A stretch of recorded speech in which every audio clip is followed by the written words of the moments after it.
Want to be happy? Build a life, not just a business. Hey, it's Evan Carmichael, and this channel was created to help you overcome the #1 challenge that is holding you back, a lack of belief in yourself. You watch these videos because you know there's something more inside you too. You've got Michael Jordan level genius at something. So today, let's live your best believe life and get some incredible motivation from the one and only Dr. Joe Dispenza.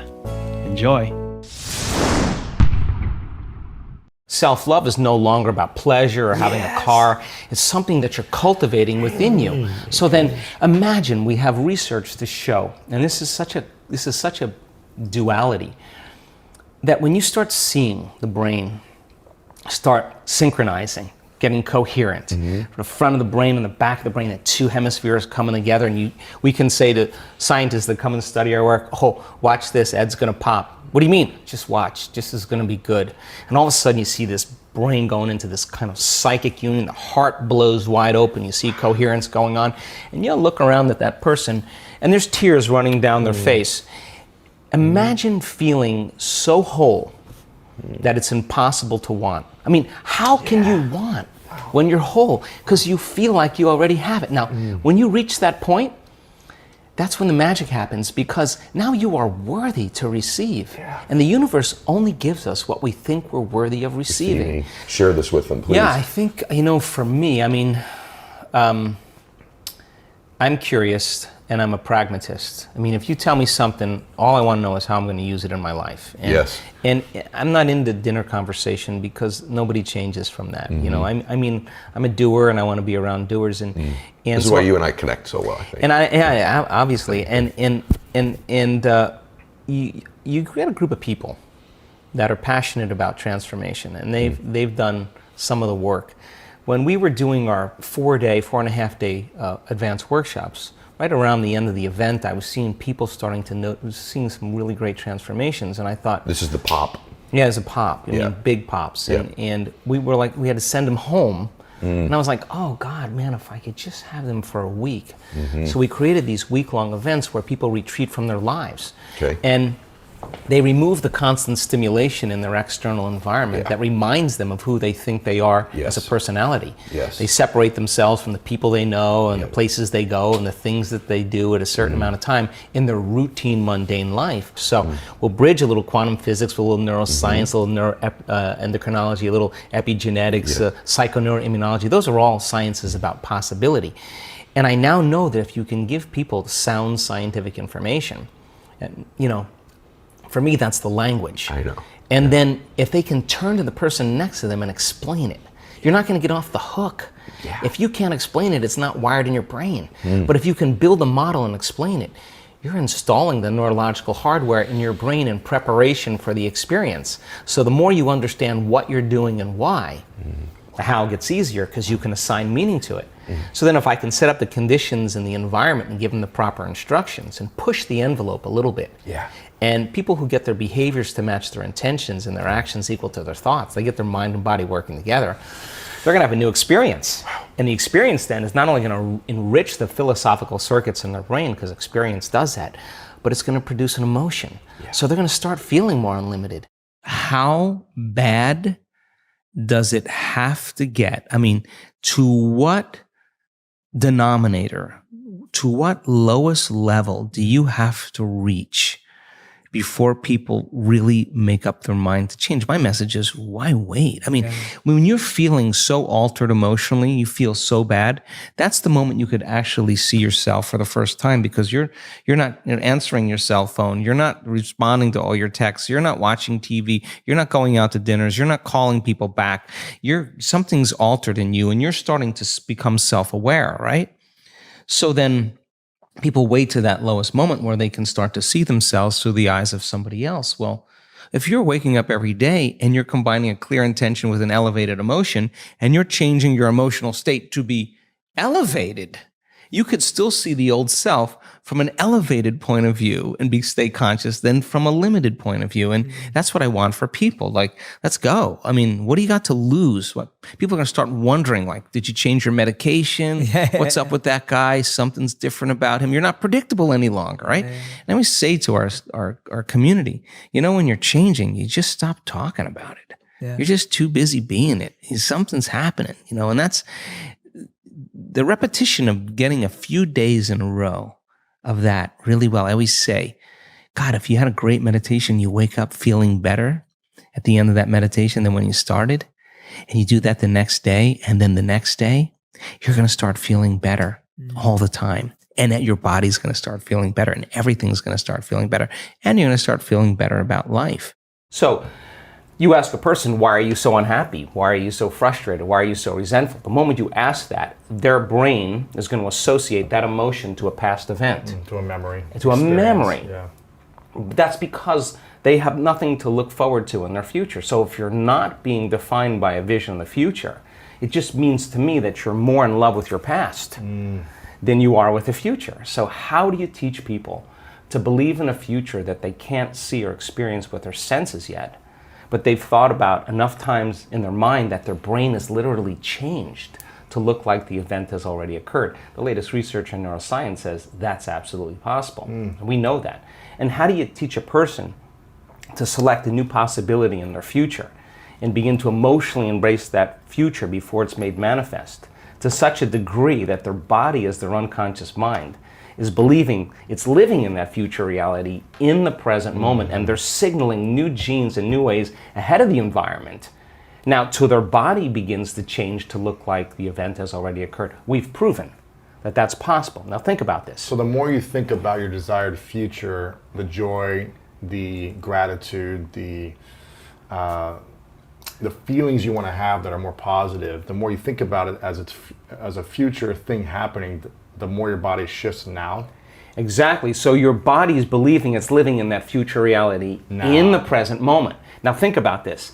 The stronger the emotion you feel from some condition in your life, the more altered you feel inside of you, the more you narrow your focus on the cause, and the brain freezes an image and takes a snapshot. And that memory now is embossed in the brain. It's branded in there. So then people think neurologically within the circuits of those past experiences, and they feel chemically within the boundaries of those emotions. And the stronger the betrayal, the stronger the trauma, the more the body's living in the past, right? Crazy. So how do you reverse that? So now, if you truly got passionate about a future, we've all done this. You get a wild idea in your mind, and you start holding on to that vision, and you're preoccupied with it. All of a sudden, the thought in your mind becomes the experience, and you start feeling the energy of the future. Yeah. Now, the stronger the emotion you feel from that vision, the more you're going to pay attention to the picture in your mind, and now you're remembering your future. And vice versa, the stronger you pay attention to the feeling of the past, pain, you're going to create the pain in this moment. Exactly. So it requires a coherent brain, and we now know that there's a formula for that, and we've got beautiful research to show that people can do it. They just have to practice. And it requires a coherent heart, because resentment, frustration, impatience creates a very incoherent heart. Yeah. And when that heart becomes incoherent, you stop trusting yourself. There's no energy there. You stop trusting in your future. Wow. So then, if there's physical evidence in your brain and body, physical evidence to look like the event has already occurred, it's quite possible you'll be thinking neurologically within the circuits of your future, and you'll begin to feel chemically within the boundaries of that emotion of your future. And how you think and how you feel is your state of being. And now your state of being is living in the future instead of the past. Now, the moment you disconnect from the emotion of your future because of traffic or some coworker or your ex or whatever people come up with, now you're back to the energy of your past. And now you're going to start looking for it, analyzing, why hasn't it happened? Well, if you're feeling the emotion of your future, why would you look for it? Because you would feel like it already happened, and that is the place where the magic happens. So then you can't just do this, get up, and then return back to your old state of being. You got to maintain that modified state of mind and body. When life happens? Well, let me finish. If I punch you in the face right now, how do you maintain? Well, of course. I mean, we all take blows in our lives, and we all react emotionally. But the question is, how long are you going to react? Right. So then, if you can't mediate and regulate your emotional reactions, and those emotions linger for days, that's a years mood. for some people. Mood, and then months, temperament, years, personality trait. So then the person's personality is literally based on the past. But they don't know that because they're doing it over and over again. It becomes a subconscious program. So now, if it requires a coherent brain and a coherent heart, then we have to train people how to self-regulate. The person's doing the vision board and they're saying, when I get my new car, I get my new house, I get my new relationship, then I'm going to feel so great. Now, well, then they're back to the program, waiting for it to happen for them to feel the emotion. They're believing their outer world has to change in order for them to feel better. There's no effect of drawing the experience to you with that way.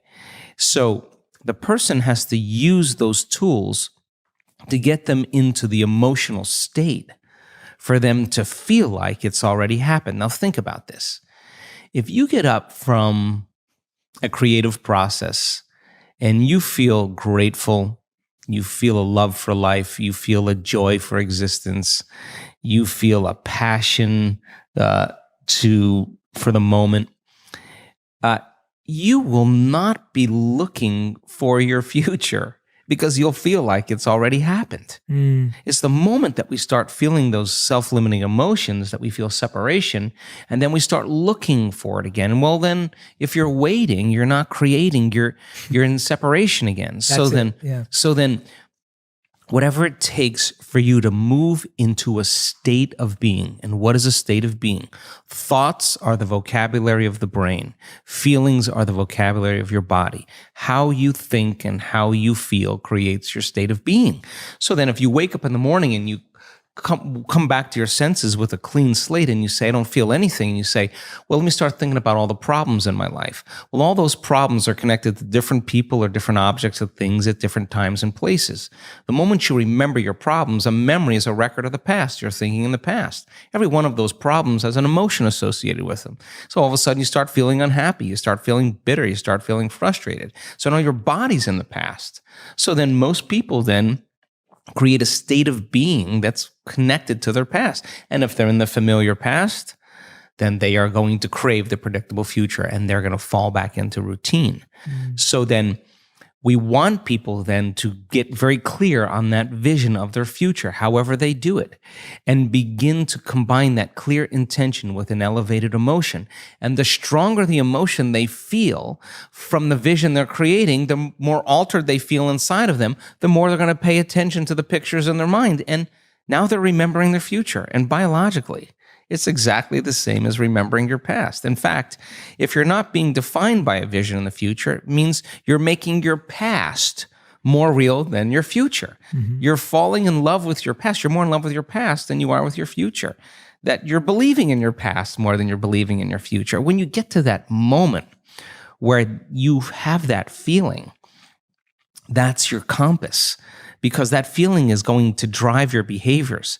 It's going to drive more of those thoughts. And when you feel that feeling and it's visceral, no person, no thing, no experience will stand in the way between you and that vision. And you will be initiated by the universe into wealth. You will be initiated into health.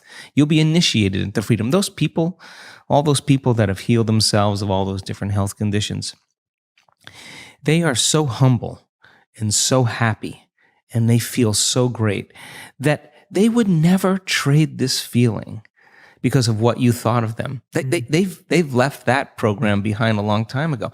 They actually don't care how you think of them. They actually are so happy with themselves that they're no longer dependent on anything outside of them. Now, I think that's a really important moment because that's the moment we give people permission in our lives to do the same, right? And I think that more and more people are beginning to figure that out.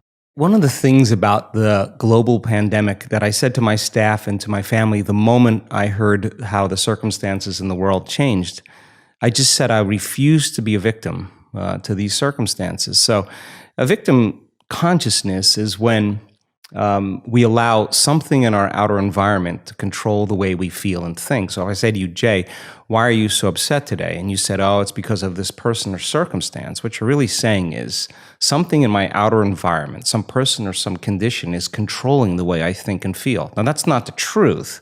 That's just a response, right? So anything that controls our thoughts and feelings causes us to be victim to those things.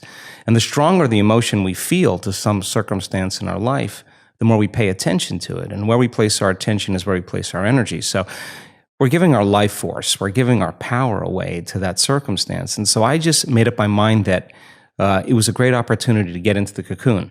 A habit is a redundant set of automatic, unconscious thoughts, behaviors, and emotions that's acquired through repetition. A habit is when you've done something so many times that the body now knows how to do it better than the mind. So now the person running through the same routine every single day is on autopilot, and their body's now dragging them into a predictable future based on what they did in the past, and they've lost their free will to a set of programs, right? So now you have the familiar past and you have the predictable future. Those are knowns. So the only place then, reasonably, where the unknown exists is the sweet spot of the generous present moment. That is when the body and mind are free from those conditions. So along with those emotions that influence the same thoughts, people start becoming more judgmental. They start becoming more impatient. They start becoming more entitled. They start getting more afraid, more anxious, more depressed. And now the body is literally being depleted of energy because it's believing that it's living in an emergency situation. And in emergency, you tap all of the body's resources for some threat, whether it's real or imagined.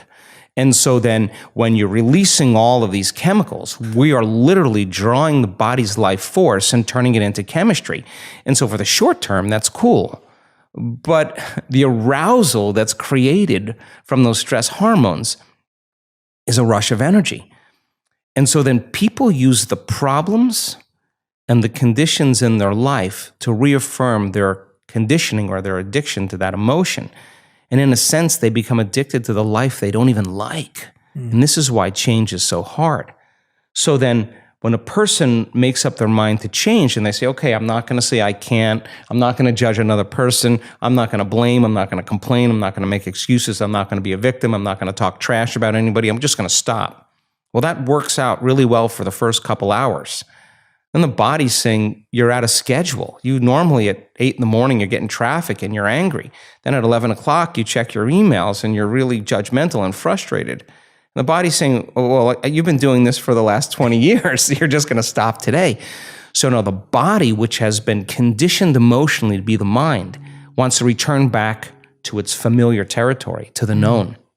So the body starts influencing the mind. And it says, come on, this is a good time to judge. Come on, this is a good time to suffer. It's your ex's fault. It's the government's fault. It's it's the weather, the news, whatever it is. And if we accept, believe, and surrender to that thought without analyzing it, it slips by and it begins to program the autonomic nervous system to make those pharmacy of chemicals. And so that's when the person makes the same choice, does the same thing, creates the same experience just for that familiar feeling. Okay, I'll complain just so I can feel suffering. Then they'd rather be unhappy than step into the unknown. I think that emotions are energy in motion. And so let's just say that we share the same experiences, okay? We're friends and we share the same experience. Oh, you're from London, I've been to London, my daughter lives in London, and we have, hey, you do this, I do that, you did that, you own this, I own that, So what we do is we actually look to see when we meet people if we're matching neurologically, if we're matching emotionally. So if we share the same experiences, we share the same emotions. And if we share the same emotions, we can relate to one another. So this is where it gets sticky. So then the moment you start saying, that person did that to you once, yeah, that person, I had a similar experience, that person did that to me. Now we open the door like, I'm going to use you to reaffirm my attachment to that emotion. And let's just work it up so that you can suffer and I can suffer, and then we can have a conversation. And literally, we're sharing the same energy. And if we're sharing the same energy, we're sharing the same information. And we're bound by an invisible field of energy that keeps us connected. Yes. So then what does it take to break that energetic field? An energy that's greater than the energy that's holding it together. That's how you separate atoms that become a molecule. they're bound by an invisible field of energy that's keeping them connected. So you got to use a greater energy than the energy that's holding them together to separate them. Well, in order for you to change, then you can't have energy without awareness or consciousness. You got to go to a greater level of consciousness and change your energy. And nobody changes, Jay, until they change their energy. And when they change their energy, they change their life. So then you may say, well, this person, I use this person, and I use my enemy to reaffirm my addiction to hatred. I use my coworker to reaffirm my addiction to judgment. I use my ex to reaffirm my addiction to resentment. That we have these different people in our lives that we need to remind us of who we think we are.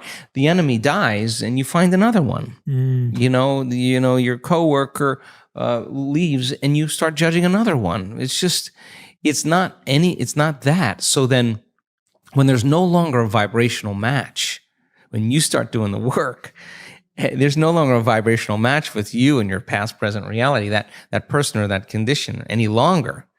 That person or condition is going to spiral away because you're no longer in need of that. So then our life begins to change when we change our energy, and we begin to take our power back. That's essential for us to begin to create with. Now, some people can't handle that because they're not conscious that they're doing it. So they'll be working on their vision of the future, and yet they'll spend 2 hours lowering their energy back into victimization or suffering, and they want to know why their future isn't happening. Well, there's an unconscious program. Let's go after that. And once you start going after that, now all of a sudden your life starts to change again. So you can't say it doesn't work. On some level, we don't work. And if you're really invested in this, the question is, what is it about me? Where am I directing my attention or my energy? Who am I using to reaffirm some conditioning that I need to remember as my old self? So then when you stop reacting to the person, or the person's now complaining to you and you're not complaining back, it's going to be an uncomfortable moment because you're all of a sudden seeing a part of you used to be that you no longer are. And you have to be willing to not go there. And over time, that person will thank you and they'll say, I didn't even know that I was complaining that much. And by changing yourself, you help others. You got to stay conscious and not go unconscious. And it turns out that 95% of the time we're unconscious. So if you're going to stay conscious, then there's an element that also requires a certain amount of awareness or energy.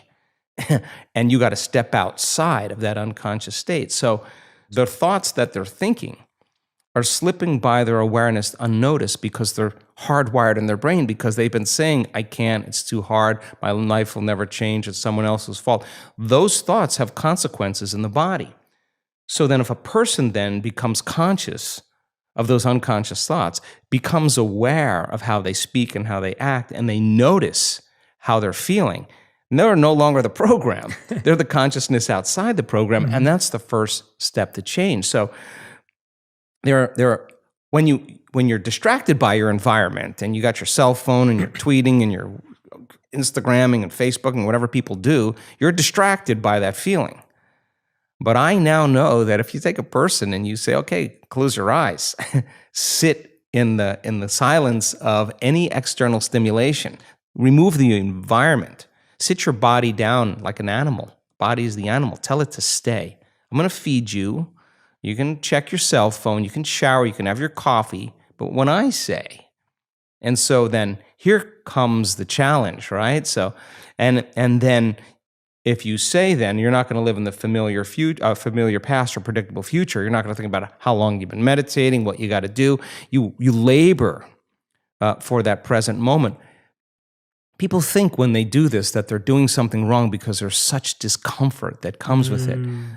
But they're in the unknown. They're actually doing it right. People say, I think I'm meditating wrong. I always say, oh, no, you're doing it right. Because when you notice that your body wants to get up and check your cell phone or have a cup of coffee, and you become aware that it's on autopilot and wants to do that, and you say, come on over here, and you return it back to the present moment, you're executing a will now that's greater than the program. And if the person's wants to just get angry while they're sitting there, there's an arousal, and they notice the body is amping up and revving up, and they settle it back down. Now they're telling the body it's no longer the mind, that they're the mind. Now, we've researched this, and it's tedious in the beginning at first because David is fighting Goliath.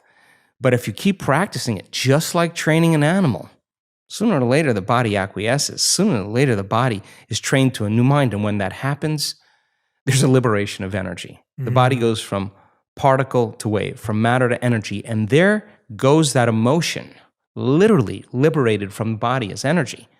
So the person who has the strong emotion to some circumstance in their life, and they're working on lowering the volume of that emotion, the more they lower the volume of that emotion, the more they're going to take their attention off that person and problem, and they're going to take their power back. There's going to be a break in their attention from that circumstance. And now they build their own field. And now there's energy to heal.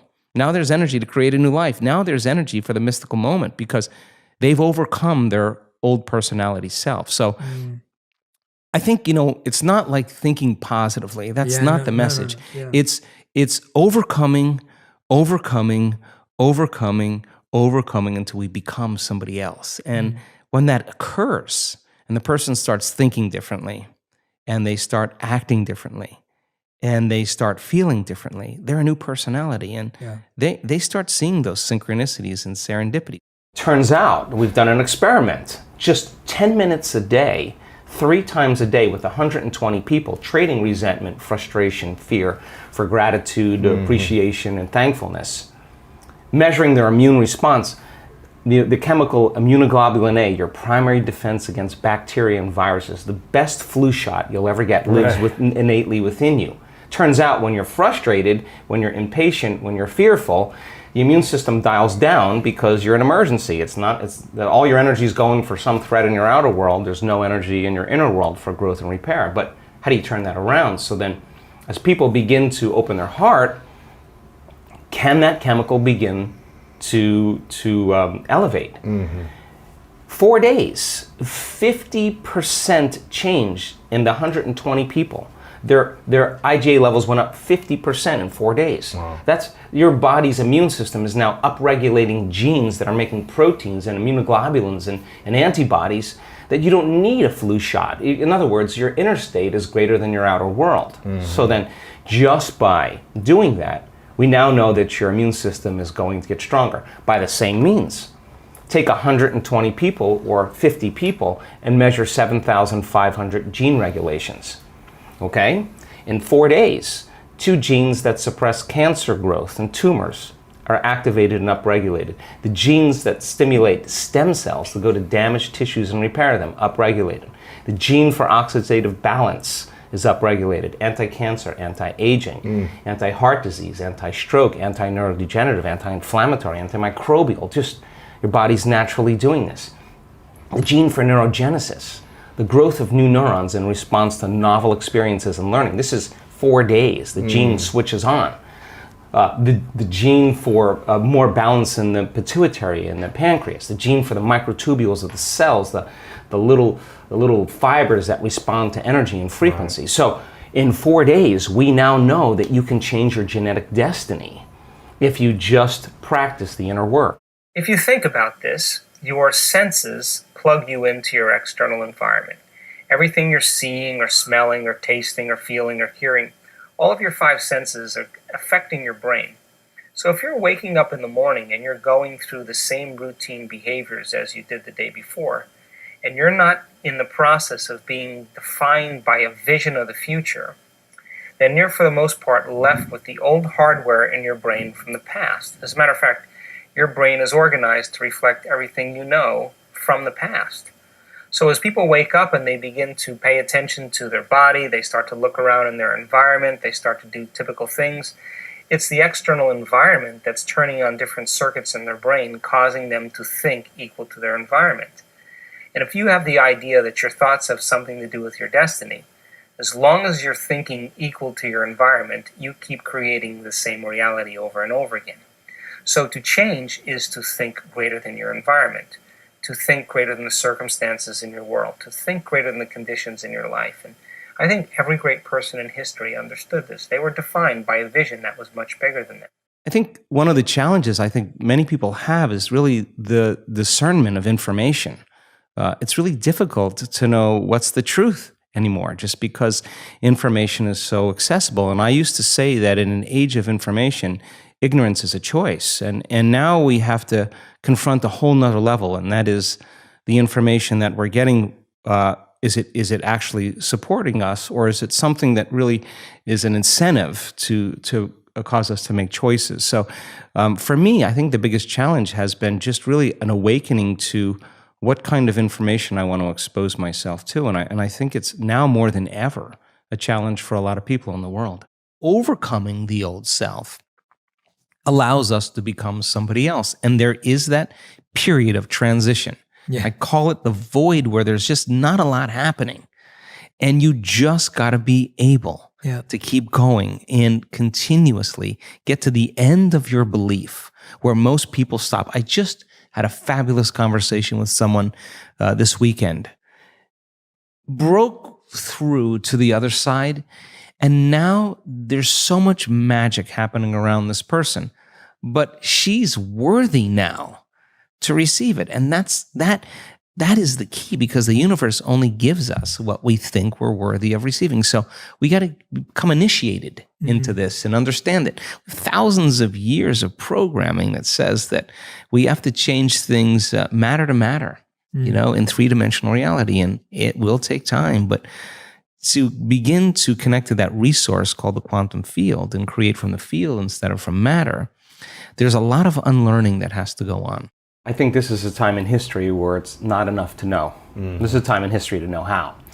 And if you rewind the tape 10 years ago, information was the thing that stimulated thought, stimulated new ideas. And as we learn new things, we make new connections in our brains. So as we begin to add new stitches into that three-dimensional tapestry in our mind, we're beginning to cause our mind to function in new ways. But the key then is to apply it, to personalize it, to do something with it. And 10 years ago, when I got in front of an audience and talked about the application, nobody wanted to step outside that philosophical, theoretical, intellectual realm, right? Because doing something means you're going to have to change something about yourself. Painful. Yeah, you're going to get uncomfortable, right?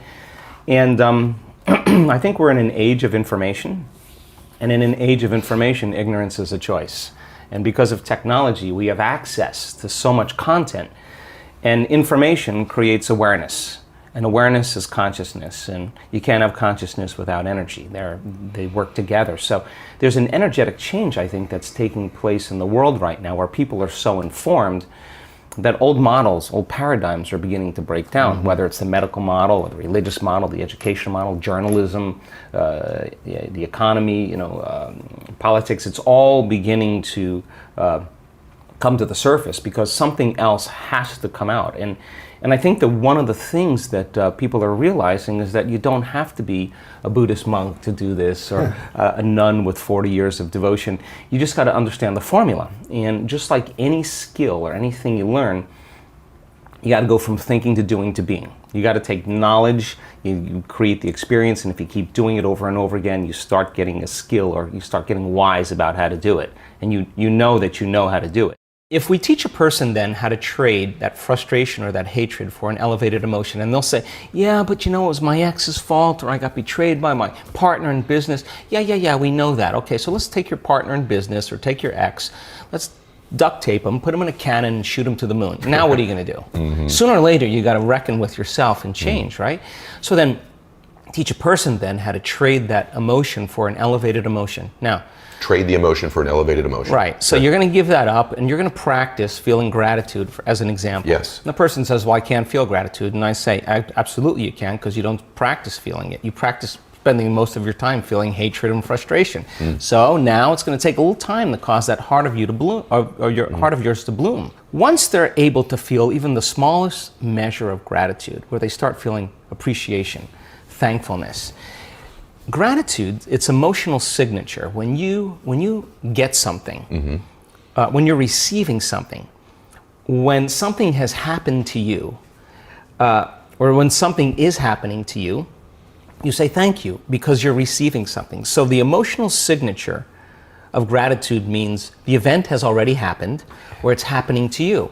So the moment you open your heart and you feel gratitude, well, that emotion then is telling the body that the experience has already occurred. And the thought then can make it into the body because it's consistent with the thought. So now you're beginning to program the autonomic nervous system into a very specific destiny. And you got to maintain that modified state of mind and body your entire day, independent of the conditions in your outer environment, independent of your body's cravings of those emotions and habituations, and independent from time. And if you can, get ready.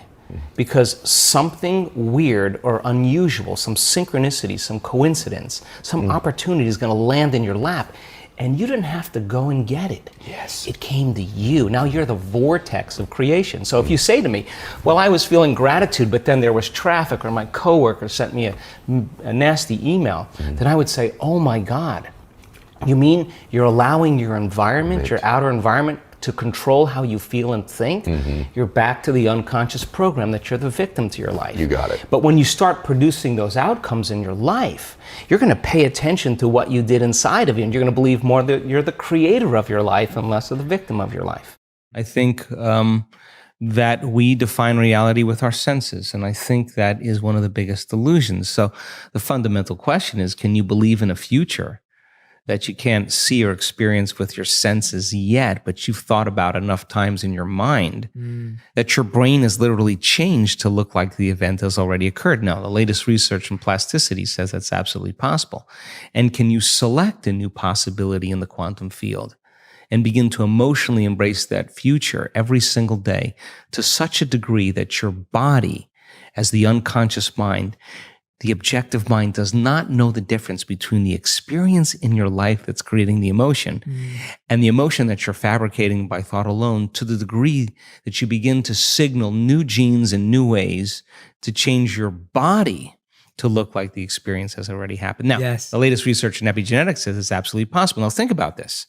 Every day, installing the circuitry, every day conditioning the body into the emotion of the future, that your body begins to change to look like it's already happened. Now, this is where it gets fun, because now you no longer have to go anywhere to get it. Now it begins to come to you. You become the vortex or the magnet to your destiny. So then people who come out of their meditation and they say, well, I just focused on my wealth, why isn't it there? Well, you're not that good. If you're asking why isn't it there, you're back to the old person again. Stay in that state for an extended period of time as an experiment, as the scientist in your life, to keep your energy connected to the dream of your future. And then see what kind of effects begin to take place without moving into impatience, without moving into frustration, without starting to analyze why it hasn't happened or when. That is the trap of defining reality with your senses. So you have the thought of your future and you don't see it, then you experience separation. But people who are practicing this work, they have the thought of their future and they feel the emotion of their future. They're still connected to it, right? So that takes practice.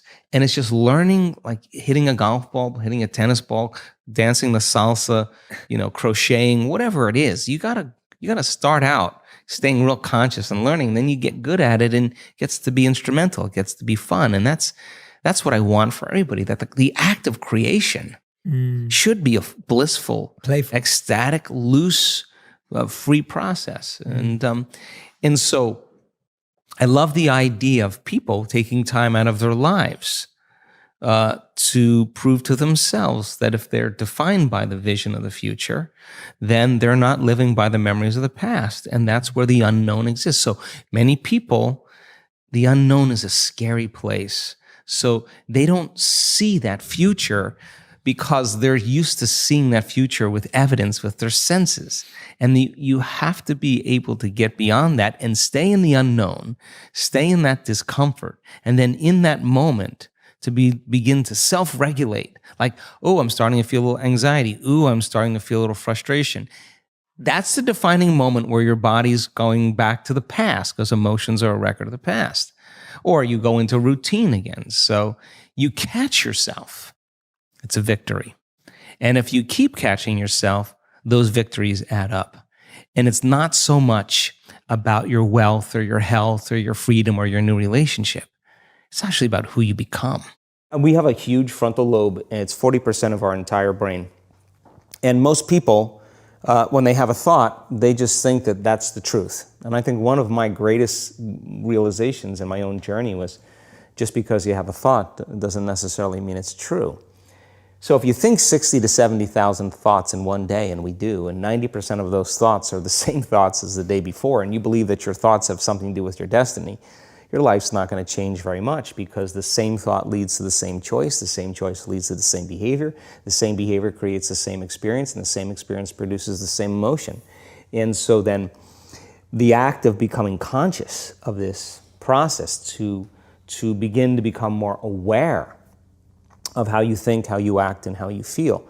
It's called metacognition. And so then, why is that important? Because the more conscious you become of those unconscious states of mind and body, the less likely you're going to go unconscious during the day. And that thought is not going to slip by your awareness unchecked, because it means to know thyself. The word meditation means to become familiar with.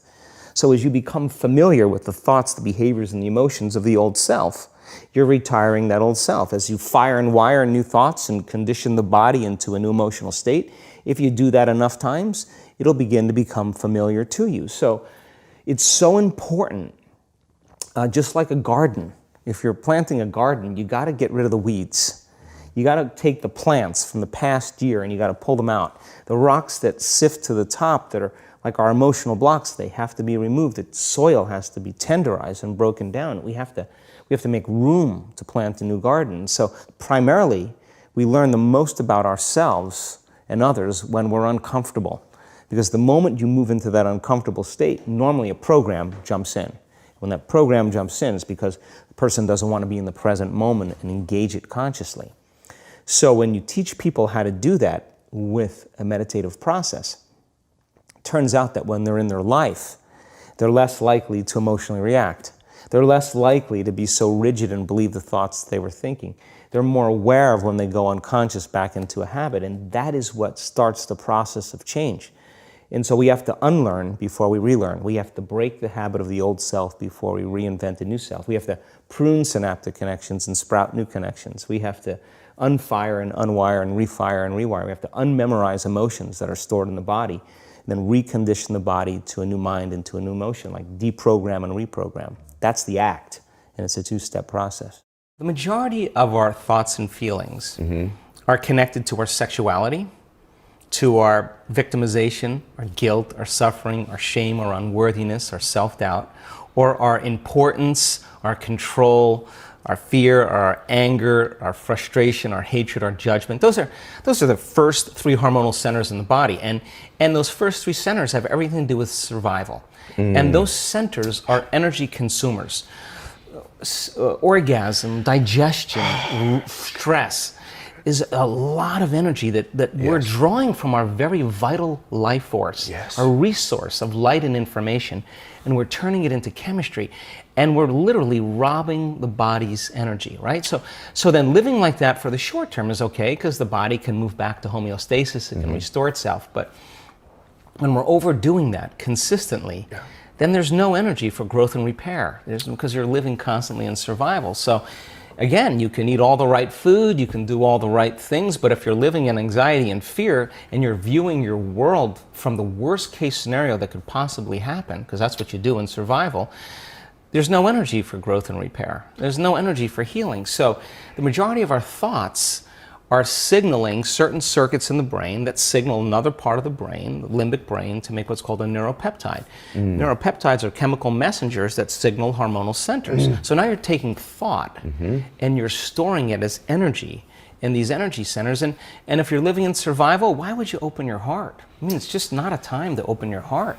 I mean, if you're getting chased by T-Rex, it's not a time to meditate. It's not a time to learn. It's not a time to connect. It's not a time to communicate. It's not a time to sit down and go within. It's not a time to be vulnerable. It's time to run, fight, or hide. And so, is that why we're this way? I've never asked you this before. Is this some?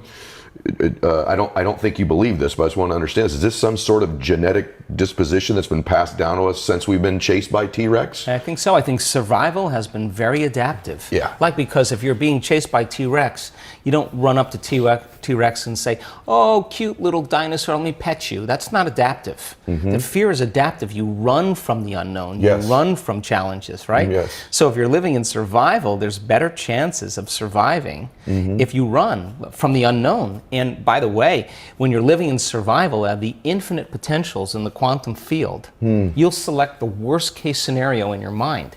And you'll begin to emotionally prepare yourself for the worst case scenario, because you have better chances of surviving. There you go. If you prepare for the worst, right? There you so go. people spend their whole life Yes. thinking about the worst thing and emotionally embracing it. Well, you take a thought and an emotion, or an image and an emotion, you're branding or conditioning your body into what? Anxiety, My into gosh. fear. So then you keep doing that over and over again, the body becomes the mind of fear. And whether you think you can control it or not, you're going to have a panic attack. My gosh. And the panic attack is the body saying, you've conditioned me this way. Try as you may with your conscious mind to Right. control it. Right. You programmed it subconsciously. Then you start worrying about the next panic attack, and it's that very anticipation Here we that go. keeps the person on the hamster wheel, And right? robs them of all of this energy as well. They're absolutely so they don't believe in possibility when they're living in that state, because in survival, it's not a time to create. All the blood flow is going to the hind brain and away from the forebrain. There's no physiology really for a person to begin to create a new future.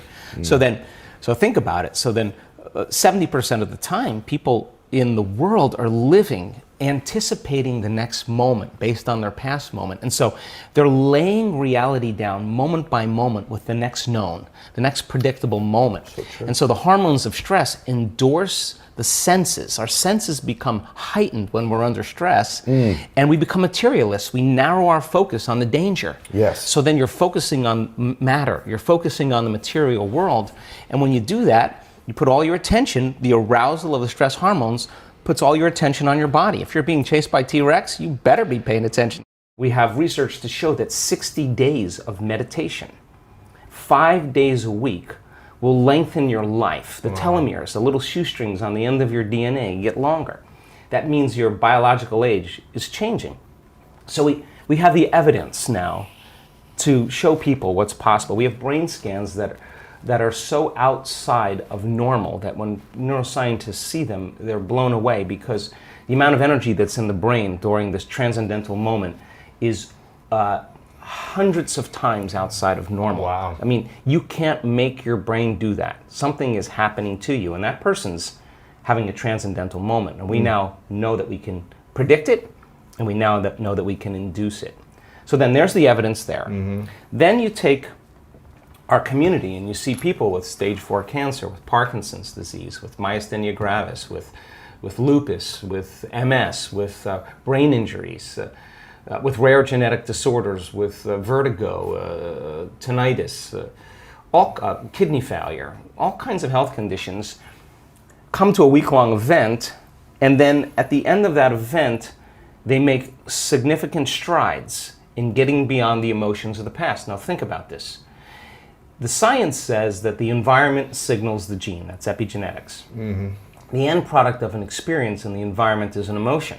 So as long as you're living by the same emotion every single day, you're signaling the same gene in the same way. And if that gene is related to a survival emotion, a stress hormone, then you're downregulating the gene and you're creating disease. So when the person trades that emotion and really breaks free from the chains of their past, and now they're feeling an elevated emotion, well, now they're dialing down the gene for MS, and they're upregulating the gene for health and balance. And so the person, you'll say to them, where's the disease? Well, I'm not the same person. I'm not the, and the side effect of that is a transformation in healing. So the funny thing about it is the person who has the healing is not talking about the healing. Whether it's blind people seeing, deaf people hearing, we have crazy evidence now. What they're talking about is how amazing they feel, because they're refreshed. They got a new lease on life, and so now we have evidence in our research, and that silences the critic to show that what's possible for people. So then if you're sitting in a meditation and your body's throwing the kitchen sink at you and saying, Ed, you're a loser, you're never going to change, this is too hard, why don't you quit? And you're aware that that's your body doing that, and you say to your body, we're going to sit here and we're going to sit in this fire and I'm going to keep applying the formula, and your brain starts running to all the emails you have to do, and you become aware of that and you return back to the present moment, and you tell the body it's no longer the mind, that you're the mind. Now your will is getting greater than that program, and there's a liberation of energy, and every time you do that, that's a victory.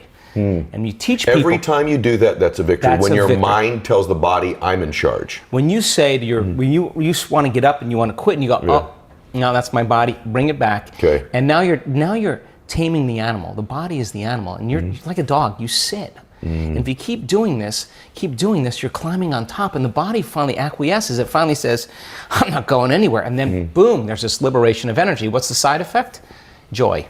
Person's heart just automatically opens up, and every time they do that, those victories add up. There's no such thing as a bad meditation. There's only overcoming yourself. And when you sit in the fire and you work with that, people say to me, why do you meditate every morning? I say, because if I can overcome myself in the morning, the rest of my day is easy. It's easy. Not true? Because that's what it's about. You master yourself, you master your life. Yes. And so then all the chatter in your head that you listen to all day long, that is called the default mode network in the brain. Our research shows that shuts off. Not just shuts off during the meditation, it stays shut off for the rest of the day. So the critic in your head that's telling you this will never happen, you don't have enough time, there's no voice there. So you just have a clear flow on where you're going, and you trust yourself more.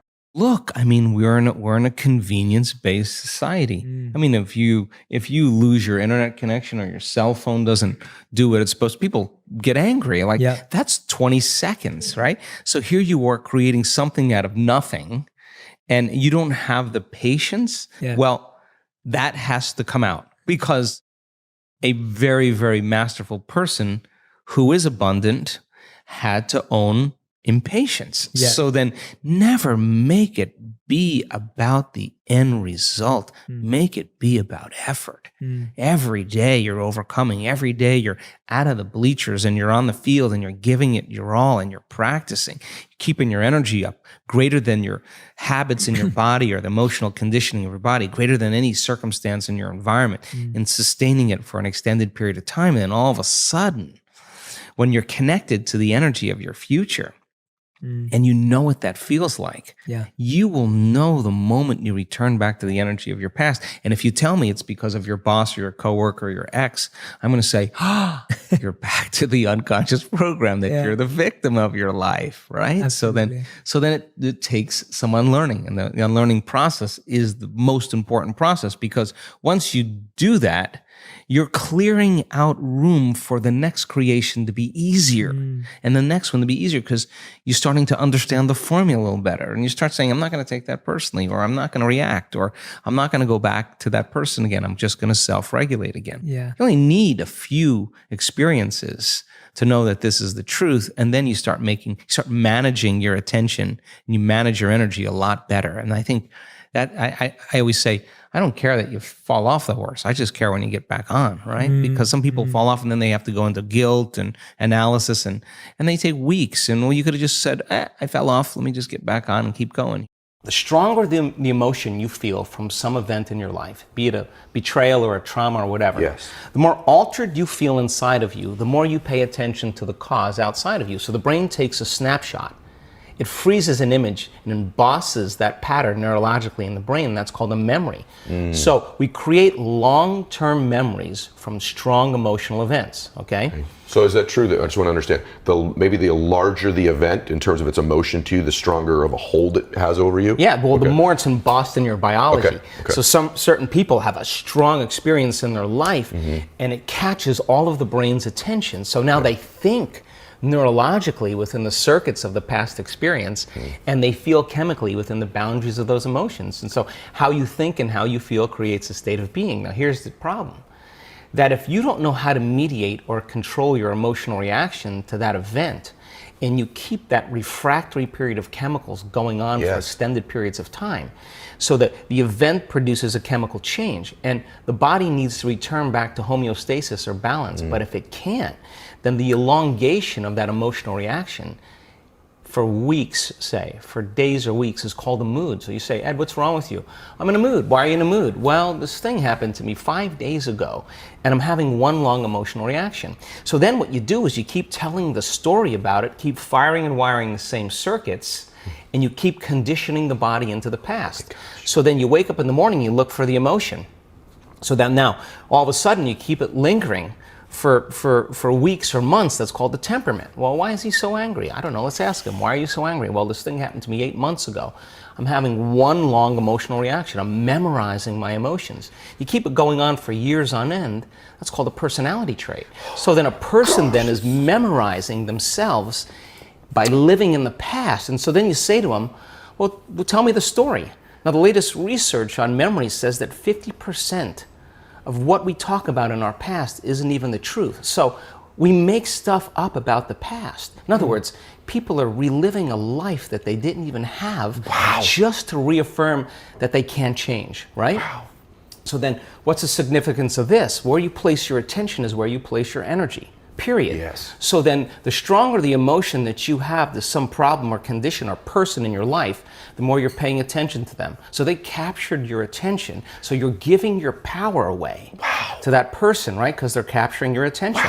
So then there's an energetic connection to every person, everything in your past, present reality has your energy connected to it. So now, this is the significance. When a person really decides to be defined by a vision of the future instead of the memory of the past, the hardest part about it is all of a sudden becoming conscious and not making the same unconscious choice. So then, if you lower the volume to your frustration, to your hatred, to your anger, if you truly knew how to do that, if you lowered the volume to that emotion, you would take your attention off that person, which means you would begin to break those energetic bonds, and now you're taking your power back. 3 types of stress: physical, chemical, and emotional. Physical stress, trauma, accidents, injuries, falls. Chemical stress, toxins, pollutants, heavy metals, blood sugar levels, viruses, bacteria, mold. And then there's emotional stress, which has everything to do with raising kids and second mortgages and single parenting and time, and all of those different elements knock the brain and body out of balance. And the emotional component has always been the challenging one for most people, because you could be in a constant state of fear, and consciously or unconsciously, it doesn't matter the food you eat, it won't matter the type of exercise you do. If you're living in fear, the body is not in any state for growth and repair. So we have to face this one important element, and this is the time now. If you're sitting down and you start thinking about some future worst case scenario that you're conjuring up in your mind, and you begin to feel the emotion of that event, your body doesn't know the difference between the event that's taking place in your world, outer world, and what you're creating by emotion or thought alone. So most people then, they're constantly reaffirming their emotional states. So when it comes time to give up that emotion, they can say, I really want to do it, but really the body is stronger than the mind because it's been conditioned that way. So the servant now has become the master. And the person, all of a sudden, once they step into that unknown, they'd rather feel guilt and suffering because at least they can predict it. Being in the unknown is a scary place for most people because the unknown is uncertain. People say to me, well, I can't predict my future. I'm in the unknown, and I always say the best way to predict your future is to create it. Not from the known, but from the unknown. What thoughts do you want to fire and wire in your brain? What behaviors do you want to demonstrate in one day? The act of rehearsing them mentally, closing your eyes, and rehearsing the action. Rehearsing the reaction of what you want, or the action? The action of what you want. By closing your eyes and mentally rehearsing some action. If you're truly present, the brain does not know the difference between what you're imaging and what you're experiencing in 3D world. So then you begin to install the neurological hardware in your brain to look like the event has already occurred. Now, your brain is no longer a record of the past. Now it's a map to the future. And if you keep doing it, priming it that way, the hardware becomes a software program. And who knows, you just may start acting like a happy person. I'm not the type of guy who sits in my house meditating 24 hours a day and expect things to come to me. I'm a pragmatist. I'm a practical person. I'm going to take value in information, I'm going to apply it and see if I can gain more value from it. So the message is not to sit and meditate and just receive universal love and do nothing else. Because my message is to not disengage in life, but to fully engage in life. That's my message. The Newtonian world is all about the predictable. It's all about predicting the future. But the quantum model of reality is about causing an effect. The moment you start feeling abundant and worthy, you are generating wealth. The moment you're empowered and feel it, you're beginning to step towards your success. The moment you start feeling whole, your healing begins. And when you love yourself and you love all of life, you'll create an equal. And now you're causing an effect. And I think that's the difference between living as a victim in your world, saying, I am this way because of this person or that thing or this experience. They made me think and feel this way. When you switch that around, you become a creator of your world, and you start saying, my thinking and my feeling is changing an outcome in my life. And now that's a whole different game, and we start believing more that we're creators of reality. So how do we then go from that, like mechanistically, to begin this visualization process of something that's empowering? It's me in a different state. It's my future self. Is it meditation? Is it, what does that look like? If you're not being defined by a vision of the future, then you're left with the old memories of the past, and you will be predictable in your life. And if you wake up in the morning and you're not being defined by a vision in the future, as you see the same people and you go to the same places and you do the exact same thing at the exact same time, it's no longer that your personality is creating your personal reality. Now your personal reality is affecting or creating your personality. Your environment is really controlling how you think and feel unconsciously, because every person, everything, every place, every experience has a neurological network in your brain. Every experience that you have with every person produces an emotion. So some people will use their boss to reaffirm their addiction to judgment. They'll use their enemy to reaffirm their addiction to hatred. They'll use their friends to reaffirm their addiction to suffering. So now they need the outer world to feel something.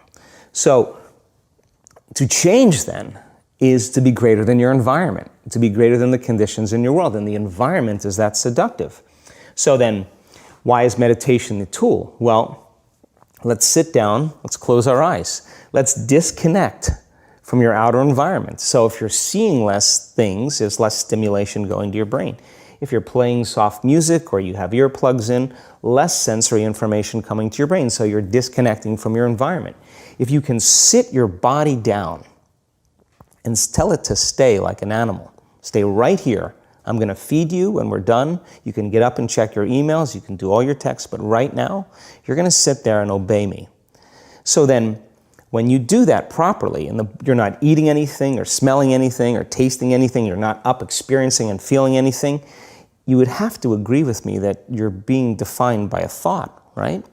So when the body wants to go back to its emotional past, and you become aware that your attention is on that emotion, and where you place your attention is where you place your energy, you're siphoning your energy out of the present moment into the past, and you become aware of that.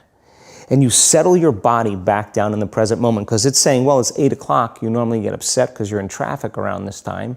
And here you are sitting, and we're used to feeling anger, and you're off schedule. Oh, it's 11 o'clock, and you usually check your emails and judge everybody. Well, the body's looking for that predictable chemical state. Every time you become aware that you're doing that, and your body is craving those emotions, and you settle it back down into the present moment, you're telling the body, it's no longer the mind, that you're the mind. And now your will is getting greater than the program. And if you keep doing this over and over again, over and over again, over and over again, just like training a stallion or a dog, it's just going to say, I'm going to sit. And the moment that happens, when the body's no longer the mind, when it finally surrenders, there's a liberation of energy. We go from particle to wave, from matter to energy, and we free ourselves from the chains of those emotions that keep us in the familiar past. And we've seen this thousands of times. In fact, we can actually predict it now on a brain scan. When I'm going through change in my life, or I have a specific outcome that I want to create, I love to get up early in the morning. That's my time. I'm a 4:30 in the morning guy because that's my time. The rest of the day I'm serving, but I love getting up early and changing and working and having some time to myself. And I believe that when I invest in myself, I invest in my future. And that time in my morning, nobody bothers me because that's my time. And because of brain waves and brain chemistry, the door between the conscious mind and the subconscious mind is more open. And so if I get up early and I'm kind of between theta and alpha, I don't have to work as hard. I'm not thinking, I just kind of relax into the moment. In the evening, I always ask myself, how did I do? How was one lifetime in one day? Where did I fall from grace? What happened? And so then when I look at seeing how I reacted to someone or something, or I made the choice that I could have made a better choice, I naturally, and we all do this, begin to think, well, if the same situation happened again, how would I do it differently? And that's the act of beginning to come up with a new plan. The act of rehearsing it in your mind begins to install the circuits in your brain, priming your brain so that when the next experience happens, you could modify your behaviors to do a better job in life. That's called plasticity. So it doesn't matter for me what meditation I do any longer. I like to just get up in a new state of being. People say to me, hey, I missed my meditation today, like I'm supposed to go like this or something. And I say to them, eyes open or eyes closed. You know, well, eyes open or eyes closed. You know, when you're passionate about something, you know, when people can't get up in the morning and they can't get out of bed, I'm going to tell you why. Because they can predict the feeling of everything that's going to happen in their life. And their body's resigned to the familiar. It says, oh, another mundane day. But remember when you were a kid and you were going on a field trip? What happened then? You were up and dressed and ready to go before your parents were up. You know why? Because you knew something unexpected was going to happen. That's how we should live our lives. Waking up with the understanding to expect the unexpected, and something unusual should happen in our life as a result of our efforts. And it's just those beginning moments where it begins to happen that we begin to prove to ourselves how powerful we really are. So take time in the morning and the evening and the rest of the day, check in with yourself at certain times to see if you're still in that energy. And if you're not, excuse yourself for a second, raise your energy, and step back into your life. And if you keep doing that over and over again, you'll become less frustrated, less impatient, less judgmental. It'll just become something of the past, and you'll be someone else. The hardest part about change is not making the same choice as you did the day before. And the moment you decide to no longer think the same way, make the same choice, act the same way, create the same experience, or live by the same emotion, it's going to feel uncomfortable. It's going to feel unfamiliar. There is going to be a certain amount of uncertainty and unpredictability. And the moment you feel uncomfortable, you just stepped into the river of change. Now, most people, the moment they feel uncomfortable, they return back to the familiar state of the mind and body. They start thinking the same way, acting the same way, feeling the same way, and they say, this feels right. No, in fact, that feels familiar. Now, going from the old self to the new self is the neurological, is the chemical, is the biological, is the hormonal, and even genetic death of the old self. That void, that place of uncertainty, that unknown, is the perfect place to create in. And if you and I can become comfortable in that unknown and begin to decide who we do want to be.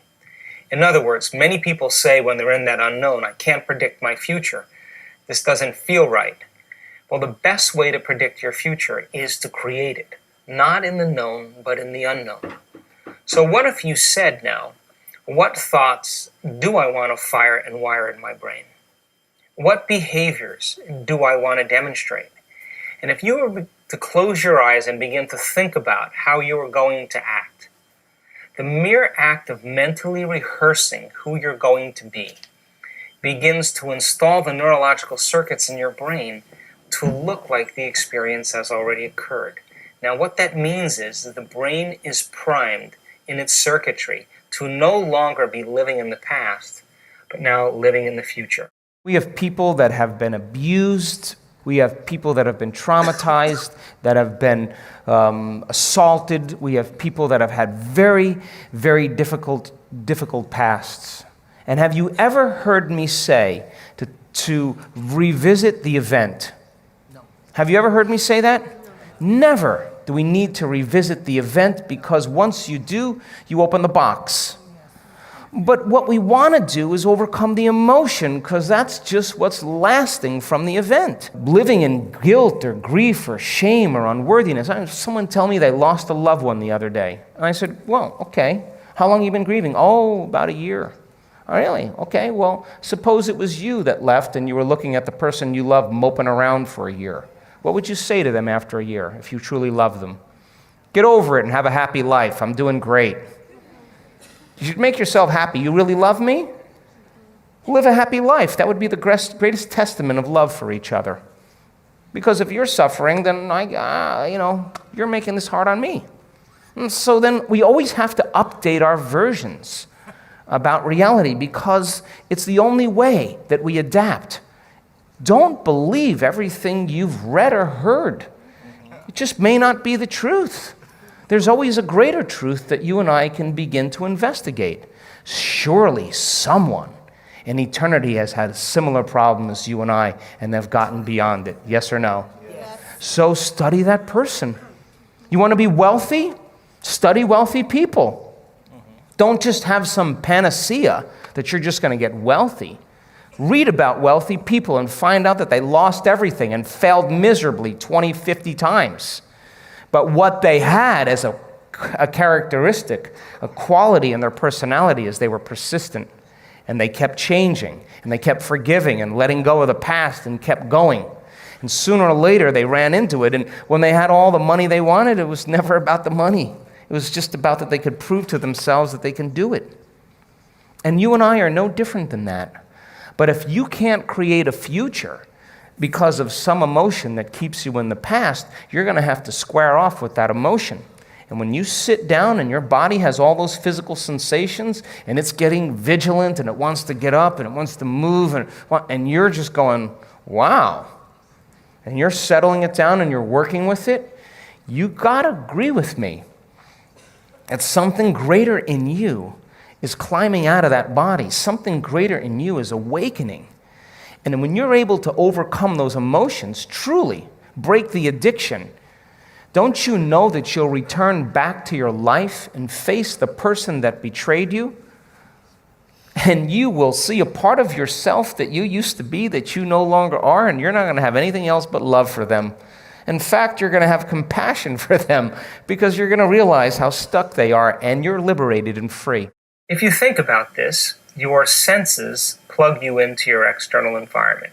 Everything you're seeing or smelling or tasting or feeling or hearing, all of your five senses are affecting your brain. So if you're waking up in the morning and you're going through the same routine behaviors as you did the day before, and you're not in the process of being defined by a vision of the future, then you're for the most part left with the old hardware in your brain from the past. As a matter of fact, your brain is organized to reflect everything you know from the past. So as people wake up and they begin to pay attention to their body, they start to look around in their environment, they start to do typical things, it's the external environment that's turning on different circuits in their brain, causing them to think equal to their environment.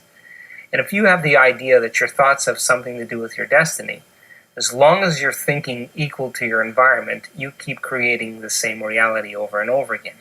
So to change is to think greater than your environment, to think greater than the circumstances in your world, to think greater than the conditions in your life. And I think every great person in history understood this. They were defined by a vision that was much bigger than them. Think of your autonomic nervous system as the automatic nervous system. And I've been saying for years that autonomic is synonymous with automatic, and it's that part of our systems, a part of our nervous system that functions behind the scenes of our awareness, and it regulates body temperature and hormones and blood supply and blood sugar levels, and it happens without any of our conscious mind.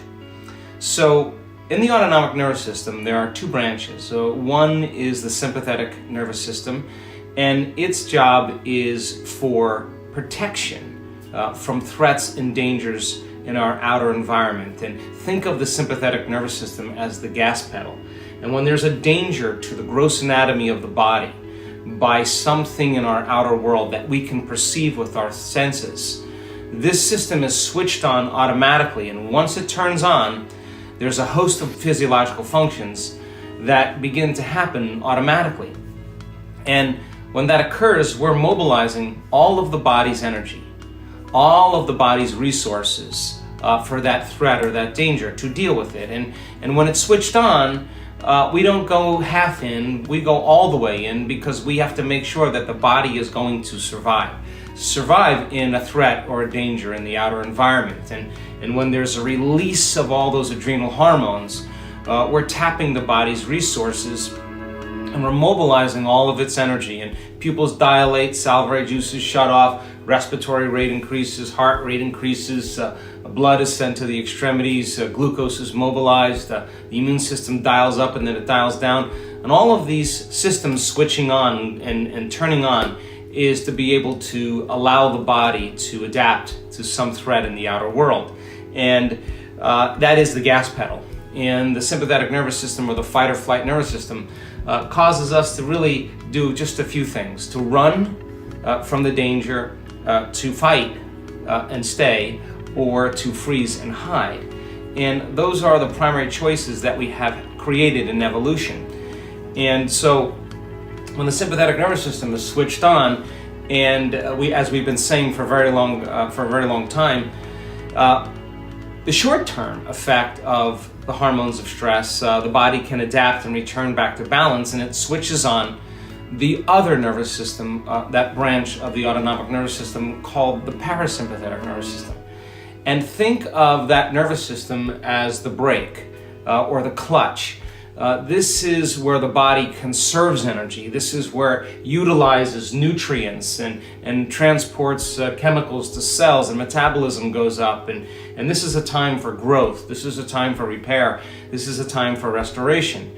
And there's a delicate balance between the sympathetic nervous system and the parasympathetic nervous system. And so then when you're feeling constant fear, when you're feeling constant anger or aggression, when you're feeling constant pain and suffering, and you're living by the hormones of stress, what was once very adaptive is now very maladaptive, because if stress is knocking your brain and body out of balance, and the stress response is what the body does to return it back to order, if we're living in constant fear, then we are tapping the body's vital resources, and there's no energy for growth, repair, restoration. There's no energy for long-term building projects. 70% of the time, people live in stress, and living in stress is living in survival. Now, all organisms in nature can tolerate short-term stress. You know, a deer gets chased by a pack of coyotes. When it outruns the coyotes, it goes back to grazing and the event is over. And the definition of stress is when your brain and body are knocked out of balance, out of homeostasis. The stress response is what the body innately does to return itself back to order. So you're driving down the road, someone cuts you off, you jam on the brakes, you may give them the finger, and then you settle back down and the event is over, and boom, now everything's back to normal. But what if it's not a predator that's waiting for you outside the cave, but what if it's your coworker sitting right next to you? And all day long, you're turning on those chemicals because they're pushing all your emotional buttons. When you turn on the stress response and you can't turn it off, now you're headed for disease, because no organism in nature can live in emergency mode for that extended period of time. It's a scientific fact that the hormones of stress downregulate genes and create disease, long-term effects.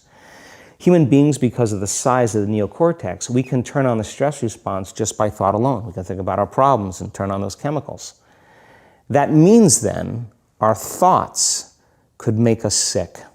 So if it's possible that our thoughts could make us sick, is it possible then our thoughts could make us well?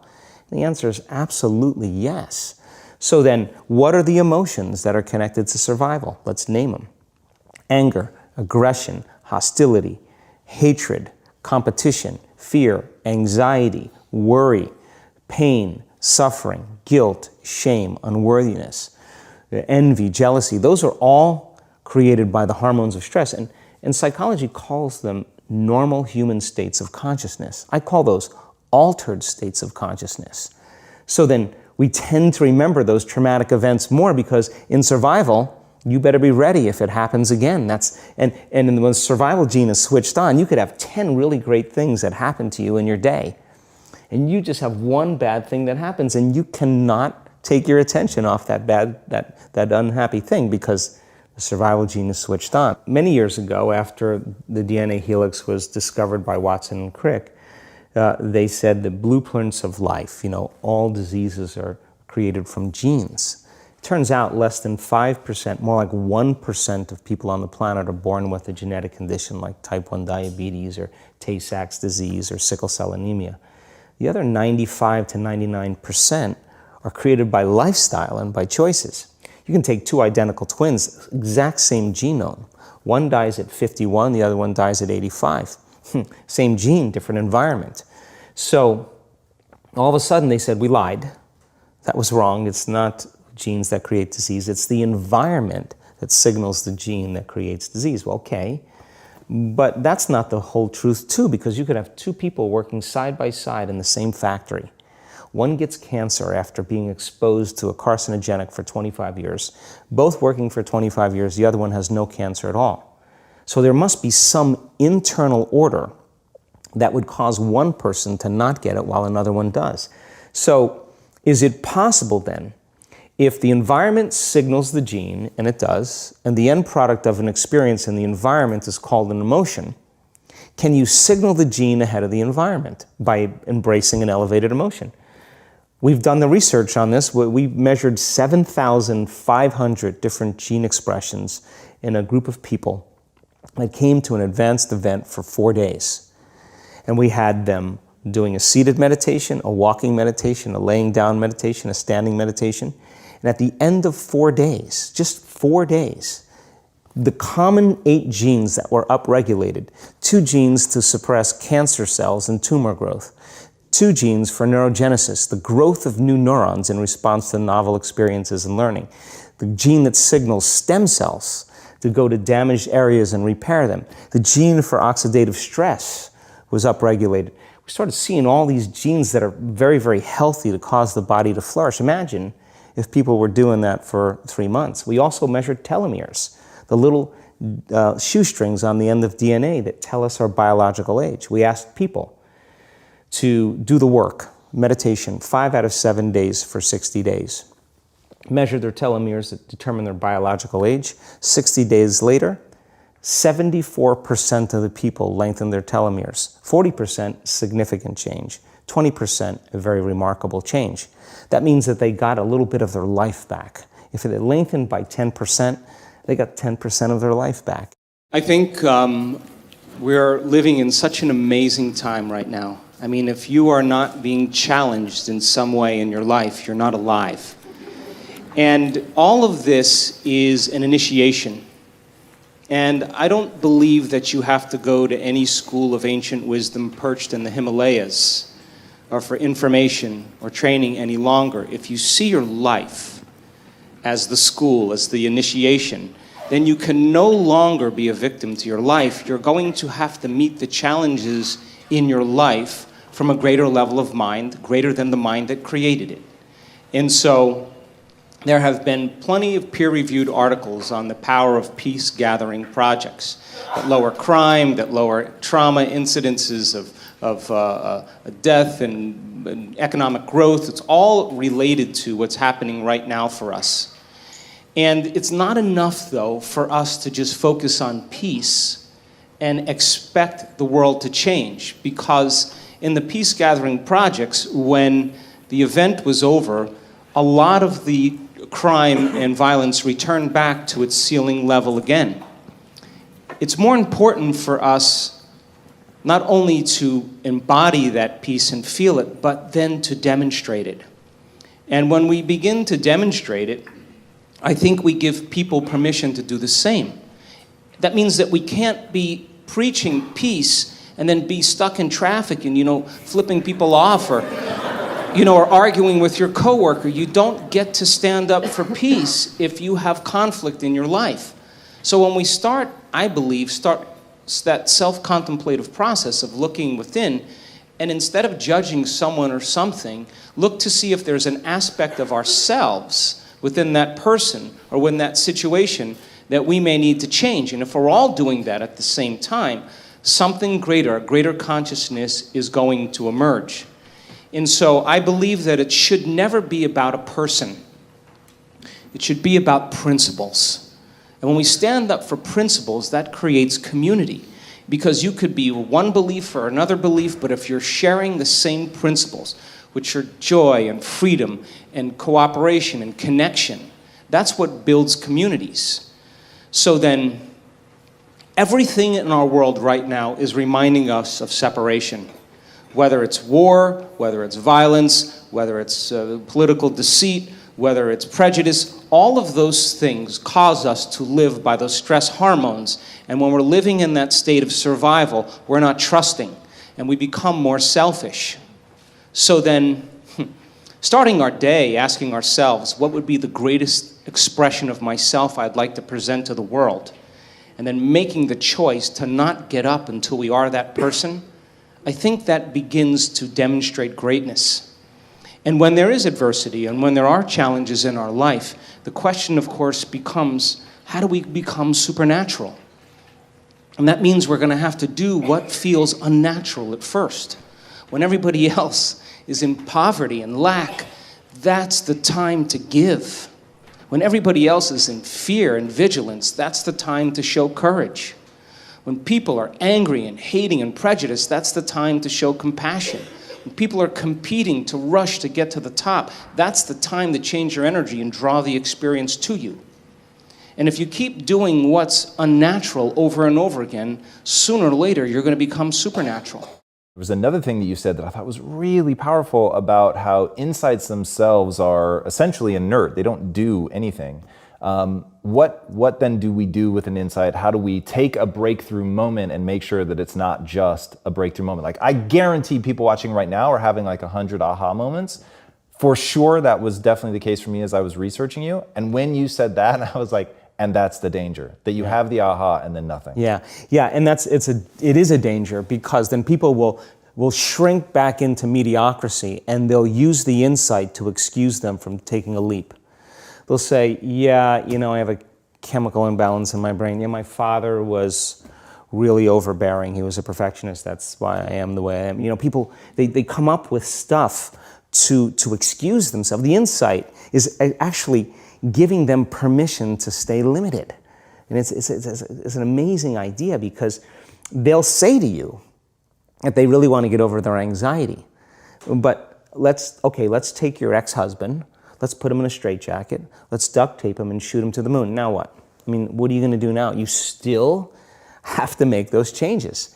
And so then when the person's enemy dies, or something shifts in their life, and that person's gone, they'll find another person to hate. This is just how we function as human beings. We just slide another reason to feel those emotions. So I think when people start to understand this, I think knowledge is power, but knowledge about yourself is self-empowerment. Crossing that river of change from the old self to the new self, there's a neurological, a biological, a chemical, a hormonal, a genetic death of the old self. But if you teach people there's something on the other side, they won't give up on themselves. They'll keep going. So there's enough evidence to encourage people. And you can't tell me you're too old to do this work. You can't tell me you're too sick to do this work. You can't tell me you had a turbulent past, or that you're too overweight or too underweight or too out of shape, or you can't even tell me that you've never meditated before. In fact, some of our greatest scans are people who just have never meditated before, that are not trying to do anything. They just follow instructions. So our community now is beginning to understand that it is possible, and they go all in, not 50% in, not 60% in. If we do a week-long event, we got 1,000 people or 1,500 people, and they are all in. And that when they start getting beyond themselves, that first day or second day, once they start getting beyond themselves and that magic starts to happen, then I have no idea. I can't predict what's going to happen next. And it's usually pretty exciting. You speak about the neurophysiology of forgiveness.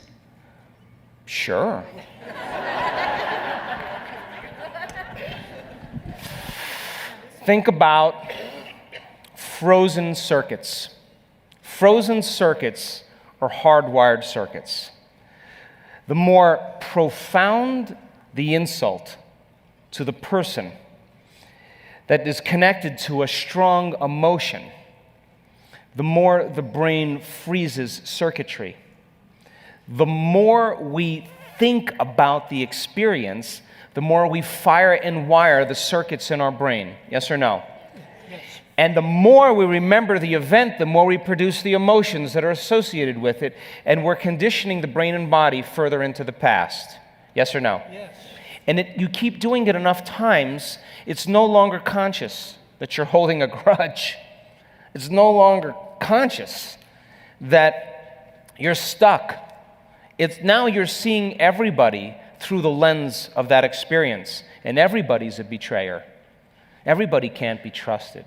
Everybody is that same person. You're overlaying the memory of your experience into reality. You're not seeing it the way it is. You're seeing that person wearing the mask of the last person. That's the lens that we're perceiving reality. Are you with me still? And so then anything in your life that becomes remotely close to it based on your limited perception triggers the emotion in the network, and you're back in your past, and you're acting like you were when it happened. Are you with me still? And so then the person says, I'm not that person. And you say, oh, no, I know. I just had this event in my past, and I'm sorry. And then it's excusable, but then here it happens again. And there's nothing wrong with this. We all do it. It's just, how do we overcome it? So then you're sitting and doing the work, and you're moving energy up those centers. You're releasing the life force into your brain. You are blessing those centers and taking a scoop and moving it all the way up and releasing it all the way up into the field. You're opening the channel. You're unfolding as nobody, no one, no thing, nowhere, and no time, and the identity and the personality is gone. Energy's going to move. It's got to. It's going to follow the path. You're opening your heart. Once it gets to your heart, it's going to make its way all the way up. And when you feel love and compassion, when you feel true kindness and care, it's hard to hold a grudge. Are you with me still? Yes. So then from a quantum physics point of view, you have that person always in the back of your mind, right? You have the event and the memory rolling around back there because the very thing that you don't want to have happen, you're already preparing for emotionally. Are you with me still? Yeah. So then from a quantum perspective, you are actually, as a creator of reality, holding yourself hostage because of that person. And you are holding them hostage because of that experience. And you have an energetic bond that's connecting you to them. And you're sharing the same energy. And so then you're using each other to reaffirm whatever that energetic agreement is. Are you with me still? So then when you forgive someone, it's because there's been a strong change in your emotional state. Because the emotion is what's keeping you energetically bound to them or to more than one person. And so then once you start lowering the volume to that emotion and the body starts liberating energy, and you're calling your energy back to you, because the lower the volume of the emotion, the less you're going to pay attention to that person, there comes a moment where there's a snap, there's a release. The energy is broken. And once it's broken now, all of a sudden, you free yourself. And you free them. And this has happened to me in my life. That people show up 10 years later, completely changed and so humble and so asking for forgiveness just because they had transformed, and I let them go. So then forgiveness from a quantum perspective and a neurophysiological perspective is just taking your attention off them. That's all it is. And when you start getting happy with yourself and you start feeling those elevated emotions because you're striving for that, you wouldn't trade this for the grudge you were holding because this feels too good. Are you with me still? Now, once that heart opens up and you start having energy in the center, and it's releasing 1,300 to 1,400 different chemicals that begin to restore and regenerate the body. The body start getting a lift of energy. Once it makes its here, now you're going to see that track sending in energy to the brain. The heart acts as an amplifier to boost the brain. Are you with me still? So then once the energy starts making its way into the brain, once the heart starts to open, we've measured this with our students. They have oxytocin levels rise. Once you start feeling oxytocin, when you feel more love, then you feel the grudge. So then you think, why would I want to give this up for that person? That's called forgiveness. You don't have to try to do it. It just is a side effect of your personal transformation. And oxytocin then, when it's released, rushes right into the amygdala, the survival center of the brain, and the research is outstanding. And the first thing it does is it fits in the same receptor sites as fear, and it lowers the volume to fear and anxiety. It shuts the lights out for aggression and anger and hostility, and it cools the circuits off for suffering and pain, and the only thing you can feel is a love for life. And that's when you're free. Now, the practice of forgiveness, matter to matter, you can do it, but it takes a long time and a lot of work. And then you forgive, and then you're like, I don't want to forgive him. Halfway forgive him. And just never really authentic forgiveness. Do you understand? And you know, there was a woman that came to our work, and she was raped by 4 men when she was a teenager, and it was abusive.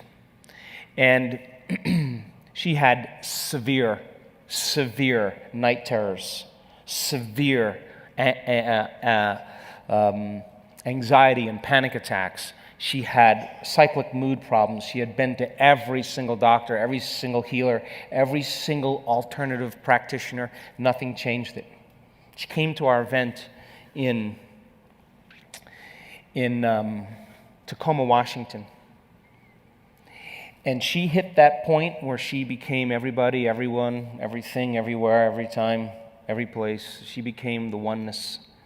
And that frequency had a message for her, and it said, and she was in incredible bliss when this happened. I sent 4 angels disguised as rapists for this moment. And that was the end of her terrors. That was the end of her night. She couldn't have a relationship. She could not live with anybody. She was isolated.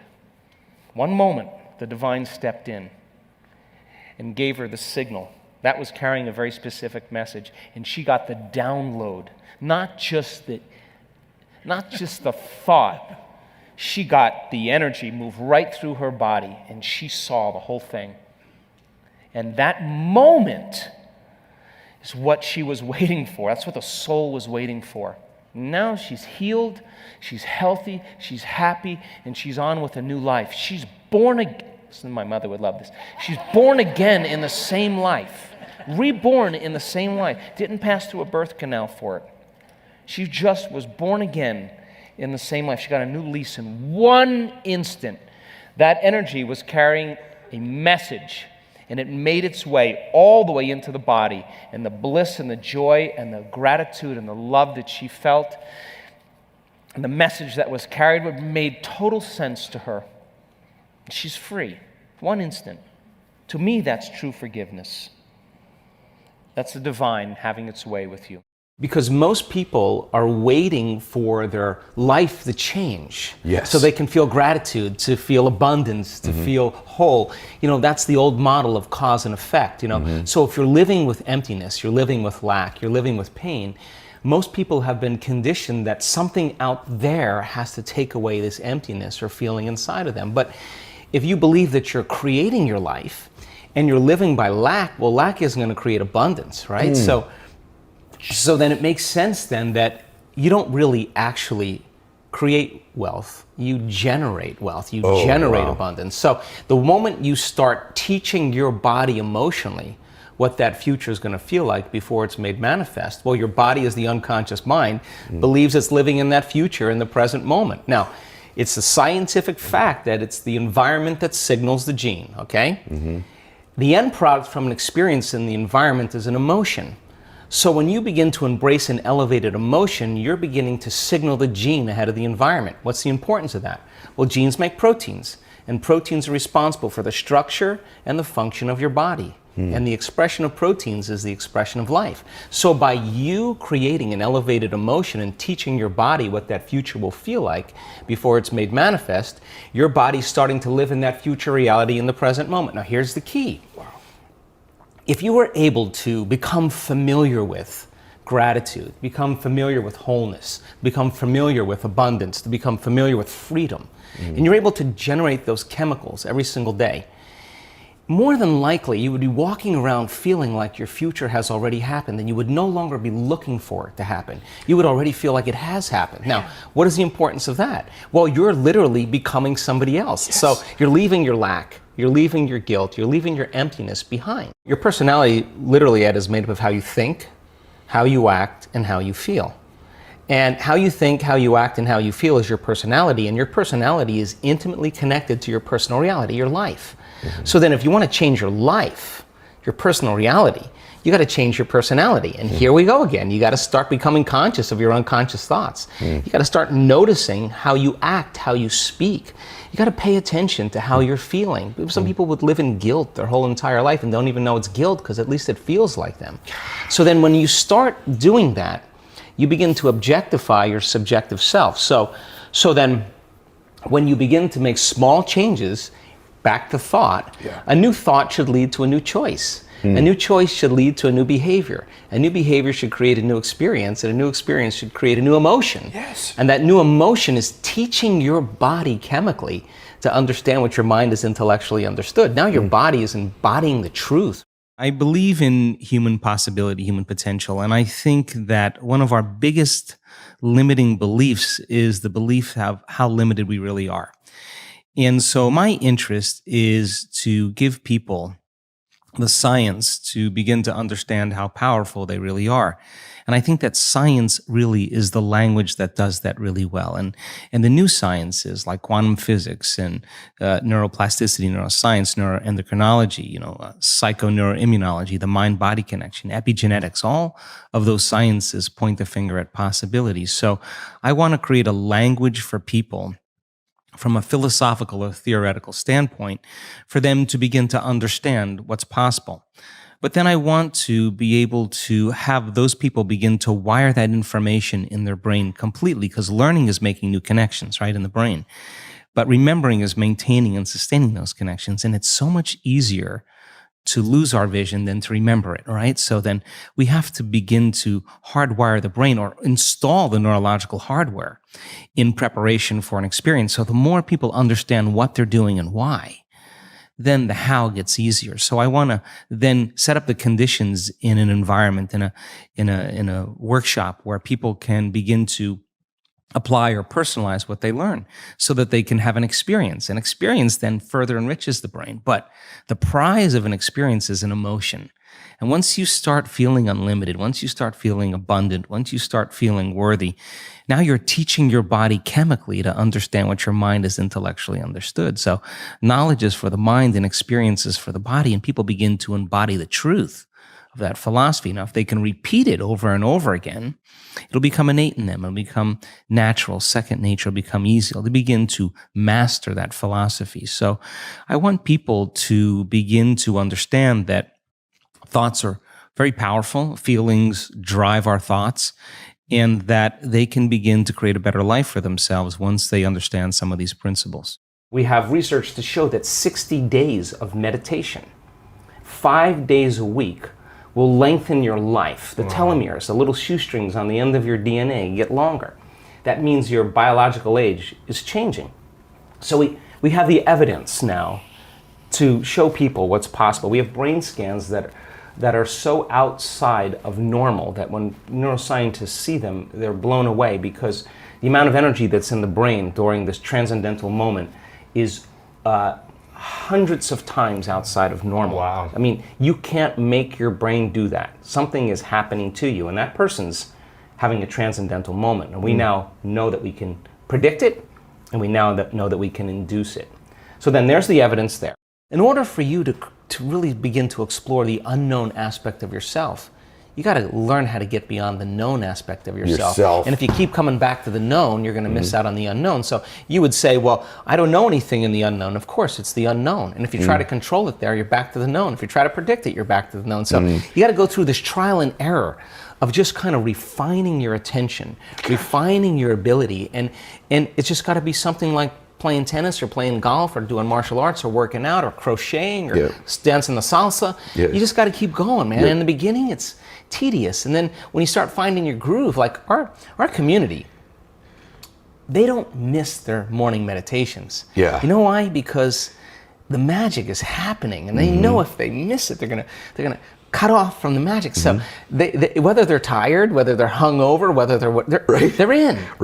You know, and if you wake up in the morning and you can't get your butt out of bed, you know what that means? It just means you can predict the feeling of everything that's going to happen in your life. And the body's resigned. The body's resigned. So then, you know, when you went on a school trip when you were a kid, you know, you woke up before your parents because you knew something new was going to happen. That's the body going, wake up. Wake up. It's something unexpected is going to happen. What happened to us, right? Christmas Day. So why not, you know, put in your time and then measure the effects of you at cause. I mean, become the scientist in your life and really start to experiment with it. Okay, let me change my energy. Let me just write down 4 thoughts that, like, it's too hard, I'll start tomorrow, this doesn't feel right, whatever it is. It's this person's fault. Just write those down and say, these thoughts, like Gandalf on the bridge. You may not pass today. This is the end. So then if you become conscious of those thoughts, now you're the governor of your thoughts. What actions, what behaviors do you want to change? Do you complain? Do you blame? Do you judge? Do you make excuses? How do you talk? Do you speak limited? Just pick 4 things that you're not going to do any longer.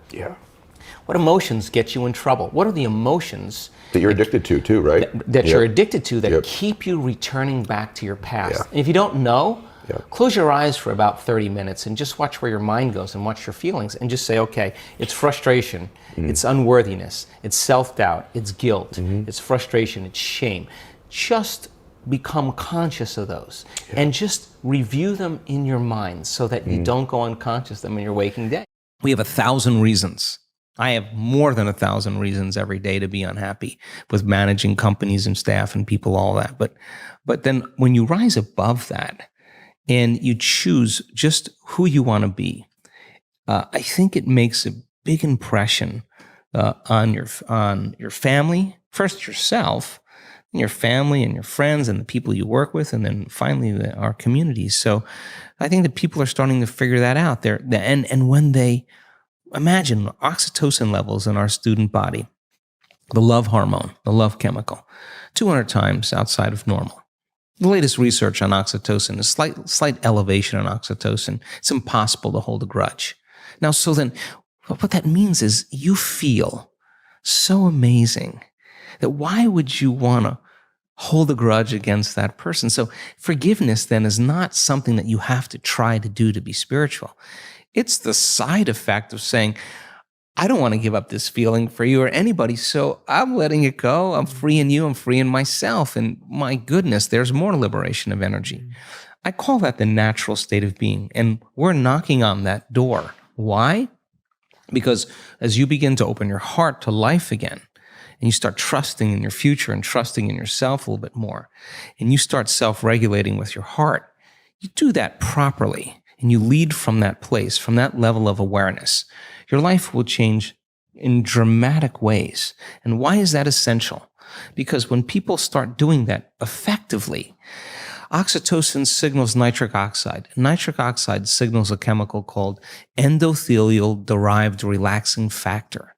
And that causes the arteries in your heart and lungs, Jay, to literally swell. Just like when your sexual organs are aroused and blood flow moves into them, male and female, that's a different consciousness. There's a different energy in there. Imagine the same intensity moving into your heart. That's what people are experiencing. That is a level of love. It's not like a love for your puppy. It's not like a love for your partner. This is transcendent of that. This is the most familiar, unfamiliar feeling you will ever have. It'll be distant and at the same time very close. And you'll start to see the hidden meaning behind all things. And now, when you walk in the presence of your greatest betrayer, the person who threw you under the bus, whatever it is, when you walk in from this place, there will be no emotional reaction. You will just see that person for who they are, who you used to be. Now, compassion then is no longer something that you have to try to do.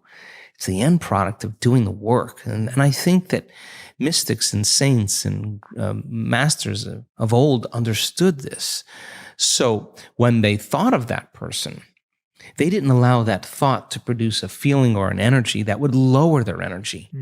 They understood that when they had the thought of that person, they saw their limitation. It wasn't hurting them. It was only hurting themselves. Now, I think that if the world was doing that, wow.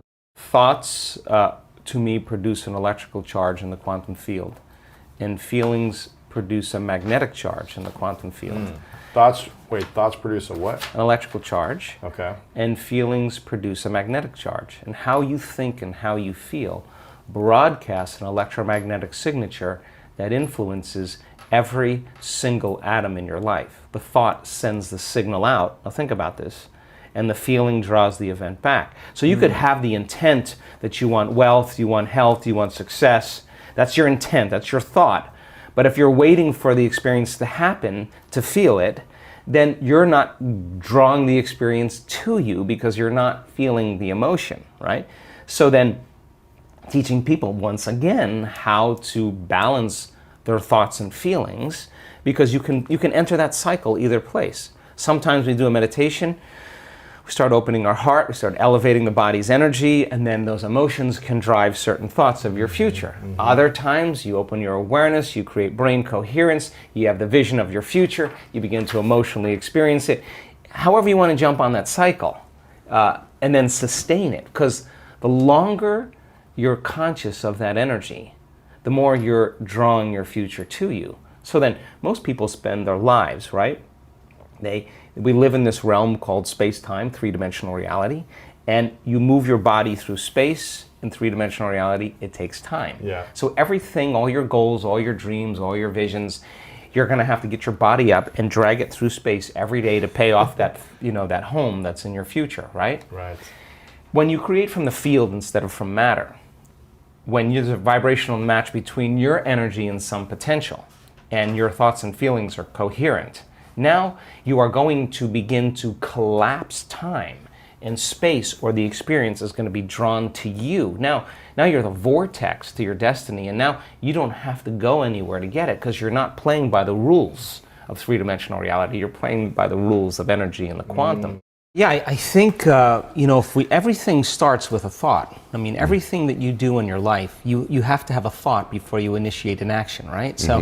So if you believe that your thoughts have something to do with your destiny, like any great leader in history understands that, the first thing you have to do is you have to decide, are you going to be defined by a vision of the future, or are you going to live by the memories of the past? So I'll give you an example. Most people wake up in the morning, and your brain is a record of the past. It's an artifact of everything you've learned and experienced to this moment, right? It's a memory bank. So most people wake up in the morning and they start thinking about their problems, and those problems are connected to certain people and things at certain times and places. And the moment they start turning on those circuits, those memories are actually causing them to think in the past. Every single one of those memories has an emotion associated with them, and emotions are the end product of past experiences. So then the moment they recall the event, or they recall some problem in their life, they start feeling unhappy, they start feeling discouraged, they start feeling anxious. Now, thoughts are the language of the brain, and feelings are the language of the body, and how you think and how you feel creates your state of being. So we could say then, most people's entire state of being when they start their day is in the familiar past. Well, if you live in the familiar past, then it makes sense you're going to create the predictable future. So what happens for most people is they get stuck in their biology. So think about this. Your body is your unconscious mind. It doesn't know the difference between an experience in your life that creates an emotion and an emotion that you can create by thought alone. So if you're living by the same emotion every single day and those emotions are influencing your thoughts, and you can't think greater than how you feel, or feelings have become the means of thinking, you're thinking in the past. Your lens of the future is going to be colored by the past, so you can't see possibilities. So most people like to wait for crisis or disease or diagnosis before they wake up enough to see. Well, the challenge is that biology tends to be redundant. So if you keep thinking the same thoughts, and those thoughts begin to fire certain circuits in your brain, the nerve cells that fire together wire together, so all of a sudden you start getting hardwired, and those are the thoughts that you can think the easiest. At the same time, those thoughts produce chemicals called emotions, and the next thing you know, your body gets accustomed to living by the same emotions, and it could be guilt, it could be unhappiness, it could be pain, but at least it's familiar to you, at least you can predict it. So some people would rather cling to the familiar than take a chance in possibilities. So for most people then, they say, well, I don't really see how my thoughts have anything to do with my destiny. Well, that's because 95% of those thoughts are subconscious programs, right? So you're not even conscious that you think those thoughts. So the first step to change is starting to think about what you've been thinking about and change it. And then when you begin to observe those thoughts, you're no longer the program, you're the consciousness observing the program. Just simply by being an observer of your thoughts. Right. So most people, though, when you do that, when you decide to really take a look, it's like lighting a match in a dark place. So you feel uncomfortable. So it's easier to turn on your TV, it's easier to play with your cell phone, to distract yourself from those feelings. Well, when you understand that change really requires becoming uncomfortable to a certain degree, and that's normal, that you're leaving the known and you're stepping into the unknown, then it begs the question, what thoughts do you want to fire and wire in your brain? Because your attention on those thoughts begins to reorganize circuitry, remold the brain. When you're feeling gratitude and your heart is open, you're broadcasting energy into the field. Now, frequency. A frequency. You lay the intent of the thought of your health or your wealth. That frequency can carry the thought of your wealth. It can carry the thought of your health. If you're suffering, suffering does not carry, that energy does not carry the thought of your wealth. It carries a different set of thoughts. So then we're teaching people how to self-regulate, because if you're going to believe in that future that you're imagining with all of your heart, it better be open and activated. Right. And you better know how to self-regulate. And you have to know the moment you disconnect from the energy of your future because of some circumstance in your life and you lose that feeling, if you're practicing it on a daily basis with your eyes closed, then the next level is to be able to open your eyes and do it right in the moment and be able to self-regulate and change the frustration from some experience in your life back to the energy of your future. Now, that requires great awareness and great effort. But if you have a community of people that are practicing this on a daily basis, and they're connected to their future because that's where their mind is, they begin to want the future more than the emotions of the past. So we've done enough measurements now, Louis, to know that we can teach people how to do that, and we have evidence that people can sustain it for 45 minutes to an hour. It's a skill now. They know that they know how to do it. So now they have brain coherence and heart coherence. Well, once the heart begins to become orderly and coherent, it acts as an amplifier and it drives energy to the brain. So now the brain is getting more energy once the heart is open, and then you're thinking a different set of thoughts. And those thoughts produce different chemicals for you to feel more of that. And here comes nitric oxide from oxytocin, and then all of a sudden your heart literally starts to swell. It literally begins to open up, and there's more energy going there, and now you're coming from a different level of mind. You have to really begin to mentally rehearse. Like, so you ask yourself at the end of your day, I do this every day. How'd I do? How'd I do today, bro? How'd you do? Did you do good? Where'd you fall from grace? What was it that caused you to go unconscious for the rest of the day? Like, what was that moment? Now, if you're a student of life, you'll begin to contemplate, well, it was that person that said that thing, then I reacted, or I got this email, or things didn't go my way, and I started feeling angry or frustrated or fearful. The next time that happens, how could I evolve my experience? Now, You may have to search for some answers of the best model to build, or you may actually have a long contemplation and start to go, God, the next time that happens, I think I'm going to do this, or I'm going to do that, or I'm going to plan my behaviors. And the act of closing your eyes and rehearsing what you're going to do begins to install the neurological hardware in your brain to look like you already did it. Now the brain is no longer a record of the past. Now it's a map to the future. And if you keep installing that hardware, the hardware will become a software program, which means you'll just start acting like a happy person. Why? There's no magic there. You installed the circuitry. So that's more important than the news. Right. It's more important than answering any email or any text. It's more important than talking about your past or some dinner. If you can begin to just think about how you're going to do it differently, that's the building process neurologically already. So now you have to get conscious in order to do that. And it takes some time. It means you got to shut your cell phone off. You got to close your door. You got to take a break from everything out there and begin to practice. And so by experience, then you start noticing, oh, here it comes. Here comes the frustration, or here comes the fear. And now we've given people the tools to be able to self-regulate, to create brain and heart coherence. And so you see people say, excuse me 1 minute, I just need a minute. They take some breaths, they get back in, they connect to the energy of their future. This is incidental compared to where they're going. So they don't fall from grace. They don't allow their energy to drop. And so, in the beginning, it takes a lot, because it takes a lot of energy and awareness to stay conscious and not go unconscious. But if you're persistent and you're determined and you're sincere, you begin to figure it out. You begin to say, I am not going to give my power away to that person or that circumstance when I can use it to heal or to create a new future.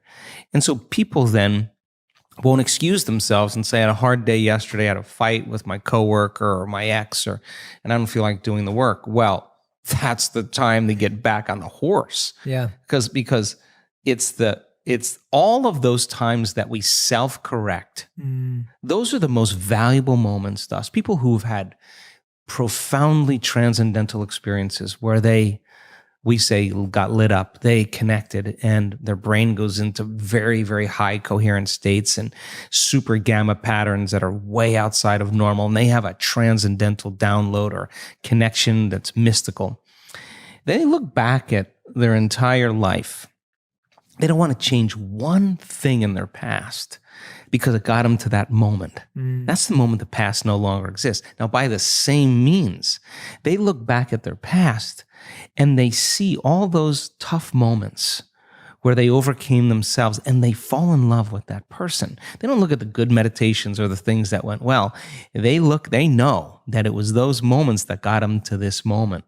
And I think then that's when they begin to understand that all of the hard work, all the effort in who we become makes, no one can take that away from us. So then once we arrive at that level and we experience whatever the dream is or whatever we create, the next thing is do it until you fully enjoy it. And then when it gets boring or predictable, let's go again. Let's do something else. Yeah. And our research shows that when you get a community of people together and they begin to open their hearts and they have the intent for the greatest good for people that they know or people that they could focus on, that our research shows that you can actually affect another person's autonomic nervous system when you move into heart coherence in a very non-local way. Well, what's the significance of that? Well, we have an amazing community. And our community is connected by these elevated emotions. Those other emotions of survival create separation. But we work to open our hearts and to feel connected. We can begin to affect people in a very non-local way. In other words, everybody else's hearts go into coherence at the exact same time. You, by opening your heart, strengthen your connection to this community. You strengthen the connection to the people that you relate with in your lives. When you move into that state, you begin to affect everybody else. Every time we have a thought, we make a chemical. And if you have an unlimited thought, you will feel unlimited. And if you have a self-depreciating thought, you'll feel unworthy. And your brain instantaneously fires circuits that signal another part of the brain to release peptides or chemical messengers that signal hormonal centers. And when we get that arousal from the thought that we think, those thoughts sometimes weaken, the response weakens the physical body. So turns out that the emotions that are created from the thoughts are the signaling mechanisms of the body. Thoughts are the language of the brain, and feelings are the language of the body. And how we think and how we feel creates our state of being. So it turns out that the thoughts based in the stress hormones, based in survival, those are the thoughts that begin to push the genetic buttons that create disease. In other words, a person wakes up in the morning, and the brain is a record of the past. The first thing they do when they wake up in the morning is they start thinking about their problems. And those problems are memories that are etched in the brain that are connected to certain people, certain objects, certain things at certain times and places.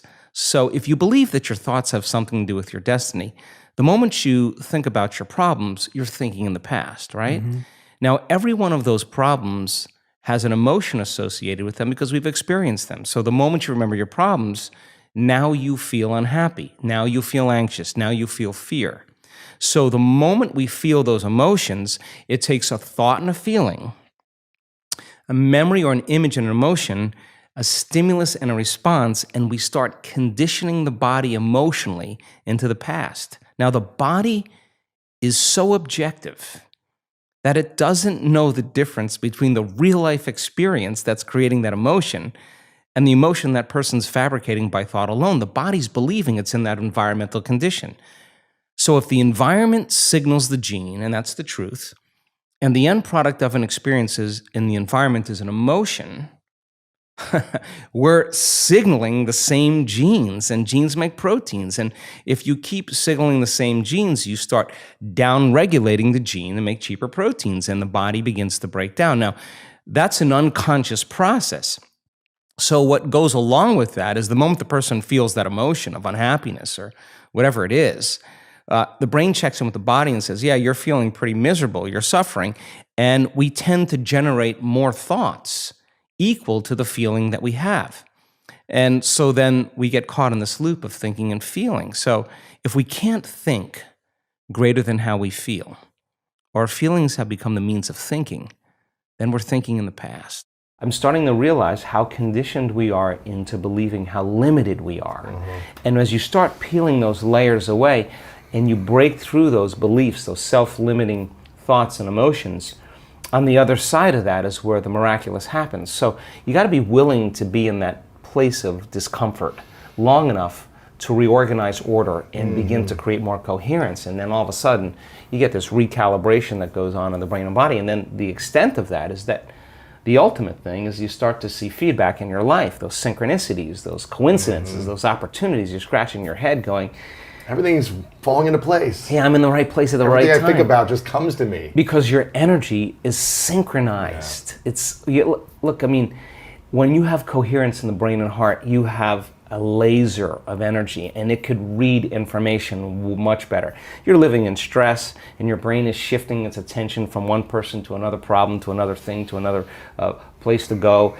Each one of those things, there's an assignment of neurological networks in the brain. So the arousal of the stress hormones drives the brain into this high frequency, and you're trying to control and predict everything in your life. And your brain circuits are firing like a lightning storm in the clouds. When your brain's incoherent, you're incoherent, and you don't have a signal. You don't have a Wi-Fi signal. You're not connected to the field. How could you connect to energy and information if your signal hasn't become orderly? So that when people synchronize their energy into coherence, they can synchronize to a possibility in the future. And the synchronicities that are feedback from the environment are just a reflection of your energy. And that's the universe saying, follow the breadcrumbs, do it again, follow it again, do it again. And now all of a sudden the person's not waking up in the morning like, oh, I gotta meditate now to create my future. They're kind of going like, I'm getting out of bed because I don't want the magic to end, right? They want to sustain that state so that the old reality that they've lived in begins to transform into something new, and because there's no longer a vibrational match with everyone and everything in their past, present reality. There's a vibrational match to their future, and now their future is starting to give them signals. What thoughts do you want to fire and wire in your brain? What kind of attention and intention do you want to place so that that becomes the loudest voice in your head? And if you keep practicing it, the hardware becomes a software program, and it'll say, Jay, you can do anything. Jay, you live in no time and accomplish everything. Jay, you're unlimited. You just got to hang with it. On the other side of this is greatness. Whatever you want to program in there, you get to program in there. If you sat down and say, how am I going to be with my wife, my husband, my partner? How am I going to be with my kids? How am I going to be at work with my coworkers? How am I going to be in traffic? And you close your eyes and you begin to rehearse in your mind. If you're truly present, the brain does not know the difference between the real life experience and what you're imagining. So now the brain goes from a record of the past to a map to the future. Now you're installing the hardware. Keep practicing it. It becomes automatic, it becomes easier. Now it's a software program. You may just start behaving differently.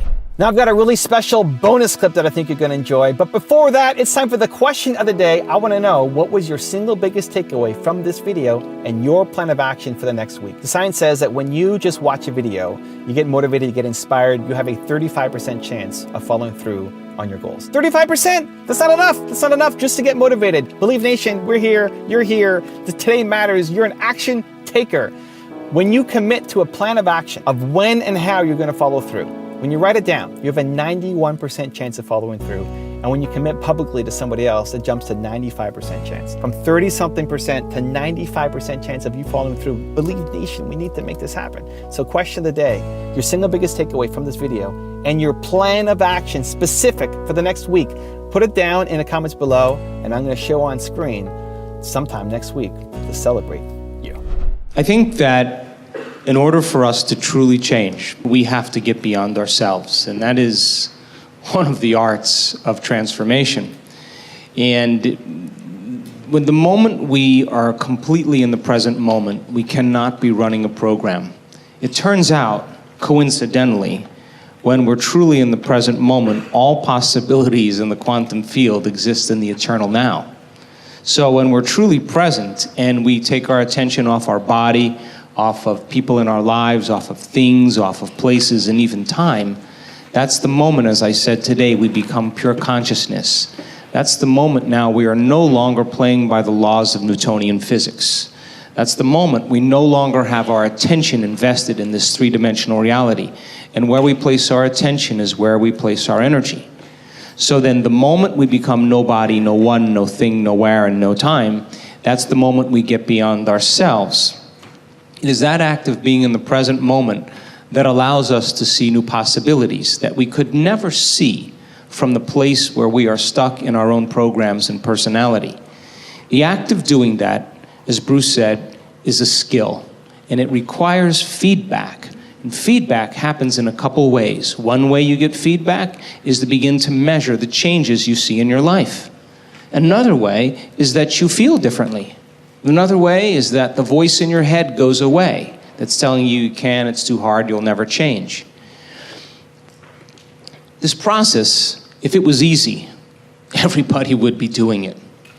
And yet we are piercing a veil where people are waking up and they're beginning to take their power back. We already innately know how to do this. All we have to do is keep practicing until we start seeing those wonderful, wonderful feedback mechanisms happening in our life. The moment you start seeing those changes taking place in your life, you are going to pay attention to what you did to cause it. And the moment you pay attention to the cause of that action, you're no longer thinking that it's something out there that did it. You're beginning to realize it's what you did inside of you to produce it. That's when we begin to take our power back. If you want some incredible motivation from John Assaraf, check out the video right there next to me. I think you'll love it. Continue to believe, and I'll see you there. Are they going to move me towards what I want or away from what I want? Okay, so you don't try to change anything, just ask yourself. You recognize, just become more aware.